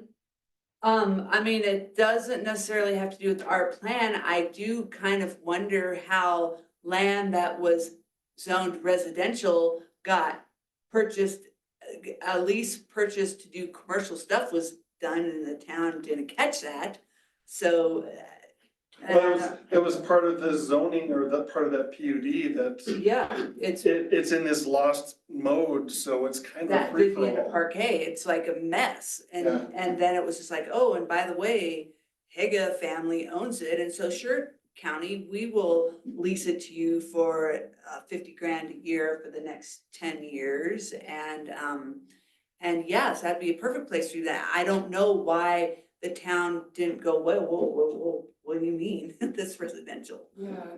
Right. 50 grand A year. a For year? 10 years. And the purchase price was more than that, but Haga's donated 289,000 off of that purchase price. It's like, right. Then what are you gonna do with your facilities after 10 years? Well, so I think Well, that was what a smart happened, Deal. I kind of think what probably happened was the county was going to apply for grants, but they had to own the property before they could apply for any grants. And so they made the deal, this lease purchase, but then the voters voted it down. So it was bad. It was bad. I read through all of it. I had someone forward me all this stuff on it, and because they were like, the county's being illegal and all this. So I read through everything and I was like, unethical, I will agree with. Illegal, I don't think. But it was like, wow, strong use of taxpayer money there, folks. It was bad. Most of that tax money comes from Westcliff, right? Well, I don't know. I can't remember the mill levies and stuff for all of that. Doesn't the sheriff's department have a mill levy? I don't remember. Yes, I don't know. well, So, no, they don't. I don't think they do. but yeah, it's, Road and Bridge has a no levies. I don't think the sheriff does. I don't think they do. That's right, because they have to submit a budget to the commissioners. right, yes, that's true. So they're just a division of the, yeah, it was a whole bad, like, strong work, commissioners. I just pay attention to who you vote for. Yeah. So, The Dement's Conquistador Mhm. is owned by Robert and Stephen Connor, San Diego. Oh, that sounds familiar. Does Oh, it? maybe because we. Probably sent him a note out. I had to send him a letter because of the rezoning. Yeah, I think that's why, That'd be an adjoining land property. yeah, within Within 200. 200 feet. Yeah. There you go. So, check and be curious, Steve. but it'd still be curious to know if it's a defunct PUD, Yeah. like to get Yeah. that Yeah, it doesn't say that. documentation and see. What it says for tax districts says Westcliff without Round Mountain water. Mhm. I'll look in this stuff. I'll research that. That So sounds it's a better. PUD or a subdivision? We don't know, Yeah, Up there it says subdivision. Yeah. yeah. but it could be a defunct, Yeah. And those two because guys Adams is a subdivision, but it started as a PUD. did, okay. So I think the same with Shadow Ridge, it's a PUD and they then turned it in. Well, Adams was 2 PUDs, was it I not? think so, because there's Adams filing 1 and 2, isn't there? Yeah. So anyway, are we down to historic buildings or? What we're gonna do with this industrial whole thing. Well, I thought we were getting rid of it. That's what I wanted to confirm. Let's get rid of it. Historic buildings. So I took a beef with calling that engine house, which is where Kathy Snow's place is, the Iceman House, because it was owned by Yeah. my husband's family for like 70 years. Okay. And so for it to be called that, that's why I said, could you call it at least Hanson? Because Annie Hanson ended up dying, passing there, but Patterson would be nicer. Right. My father-in-law was raised there, Is it Hanson's spelled with the E-N? Hanssen. And they also, back in the day, they owned the, Gas station. well, Hanson did, but Patterson's owned the Garrett, well, it's not Garrett Carlson's anymore, but the big, Key store. yes. I think Gary bought it from them after I got here. I remember that. Yeah, yeah. So, yeah, all that and Is that functioning at all? They were making it a social club or something? Yeah, it is. Is this function? I don't know if it's open right now, but it was open during the summer and. yeah, I saw they did like volleyball and It was stuff. basically like a barbecue or outdoor barbecue. They had stuff inside and downstairs. You could have like drinks and snacks or Yeah, whatever. it was snacks place. It was, they got rid of their larger kitchen. Yeah, Because I think what the floor cave in or something. right, so they Yeah. can't cook anything there, but they can bring stuff in and sell it, and they were Food selling like trucks. beer, and, you know, whatever. They would have like Mulled concerts. wine. Yeah, it was kind of cool, it's kind of cool. Oh my God, we made it through. Did we? So, yeah, we Oh my did. God, okay, so, Now we're in West Cliff Jail. We actually, yeah. I'm gonna, okay, so the maps I'll put back where they go, the glossary was above this. And then that's it, really, right? Right, And then and, we'll get you the information as we get it from Yeah. and I'll- Joni and from the fire department and from. and so this is not gonna be able to go to the town board at this meeting in January, I don't The think. 21st, unless we might do go a to. workshop like in between now and then, just to approve Well, recommending it. Can we,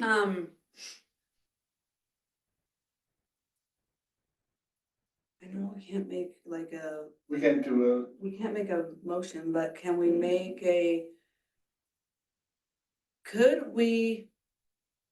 could Melanie send this to us as individuals and could we make, Like a final review of it. could we make a You clean it up. motion, or could we make a recommendation tonight to present this to the town board based on changes?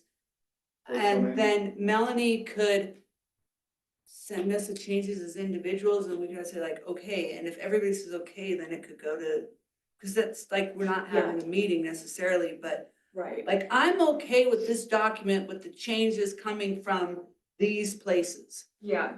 but I want to see it first. Sure. Yeah, we gotta double check her. Yeah, Right. please do. But so I'm just wondering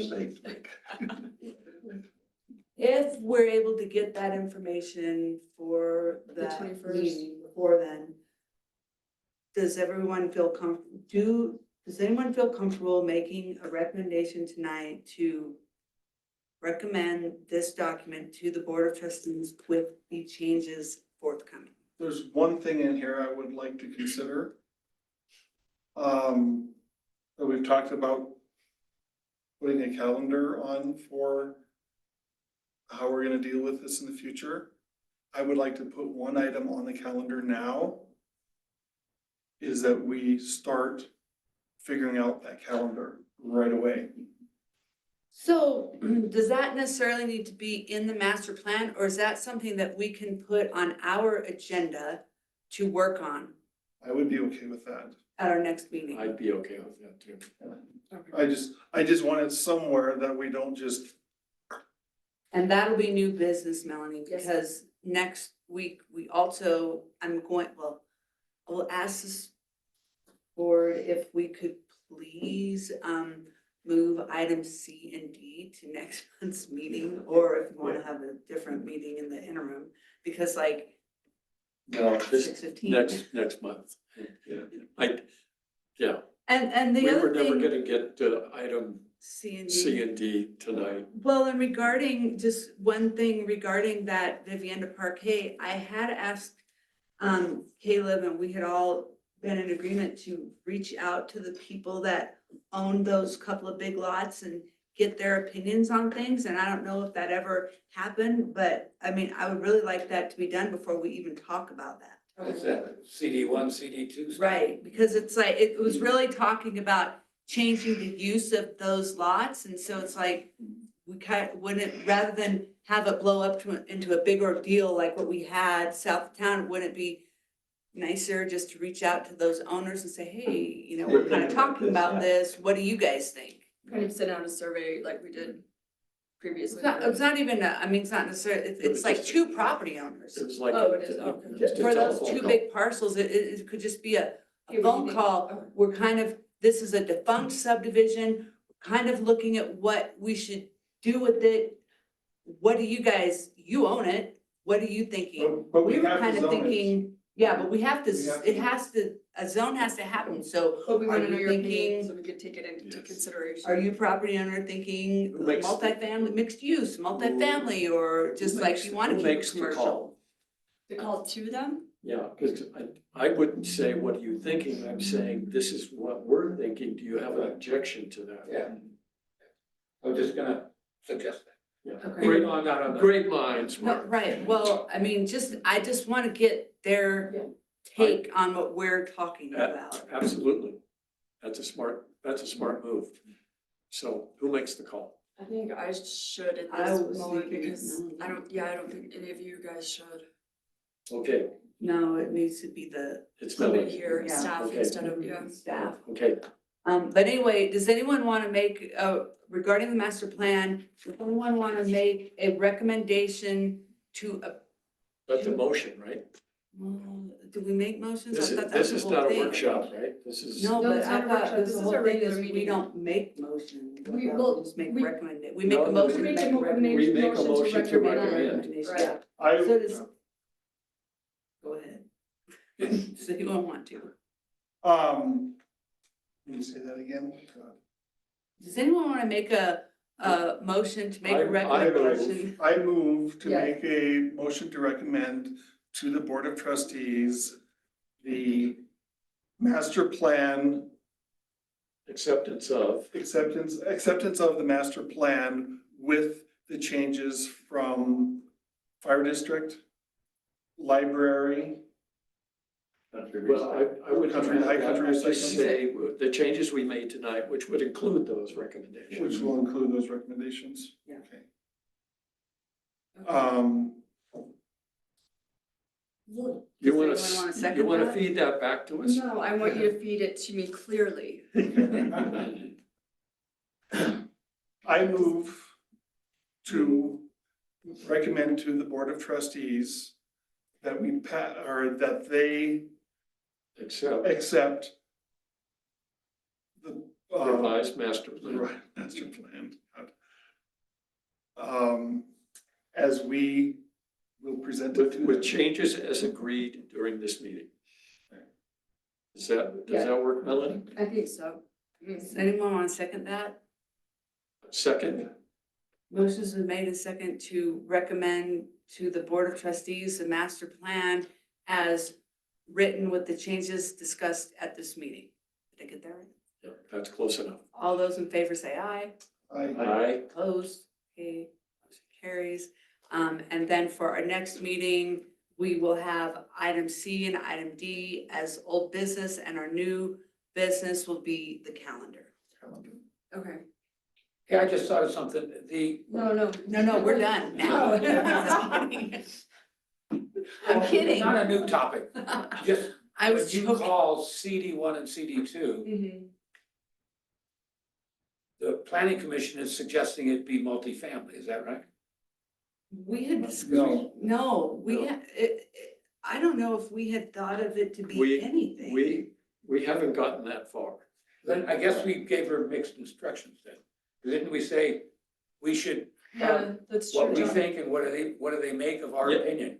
Yeah, so we need an opinion first. That's my point, yeah. But that's not, that detail is not in the master plan right now. No, but this is because we gave This will be on the Melanie agenda the for next directive. month. Right. And it has been on the agenda, so it has to keep rolling over to old business. Right, but I thought the whole thing, when it was originally on the agenda, we had given Caleb the directive to reach out to them. We did. So we could talk about that at the Yeah. meeting, which would be this meeting. But if that hasn't been done yet, As far I as would like to have those folks reached out to before we come together and try to discuss what we're gonna do with the Agreed. property. Yeah. That's why it And is we just more of talked a, about Melanie, if Caleb hasn't done it, Melanie's gonna do it. right, Right. but in the vein of what you said is, we're thinking of doing this, we don't know what we're thinking of doing. Right. So all we have technically right now are 2 huge lots that right now are zoned, well, we don't know. I mean, people that own it, I think it's zoned commercial. I think on paper it's zoned residential. So that was the kind of thing we needed to kind of clear up, I'll like, try to, how do you think this is zoned? But we did talk about rezoning it multifamily because in our master plan, we want more 1 and 2 bedroom No, units. I think we were talking about rezoning it to CB1. Which is what? It is a commercial district. I know what it means, but like, what does that mean? Is that like, It's is that basically like everything except for heavy heavy commercial. industrial? Industrial.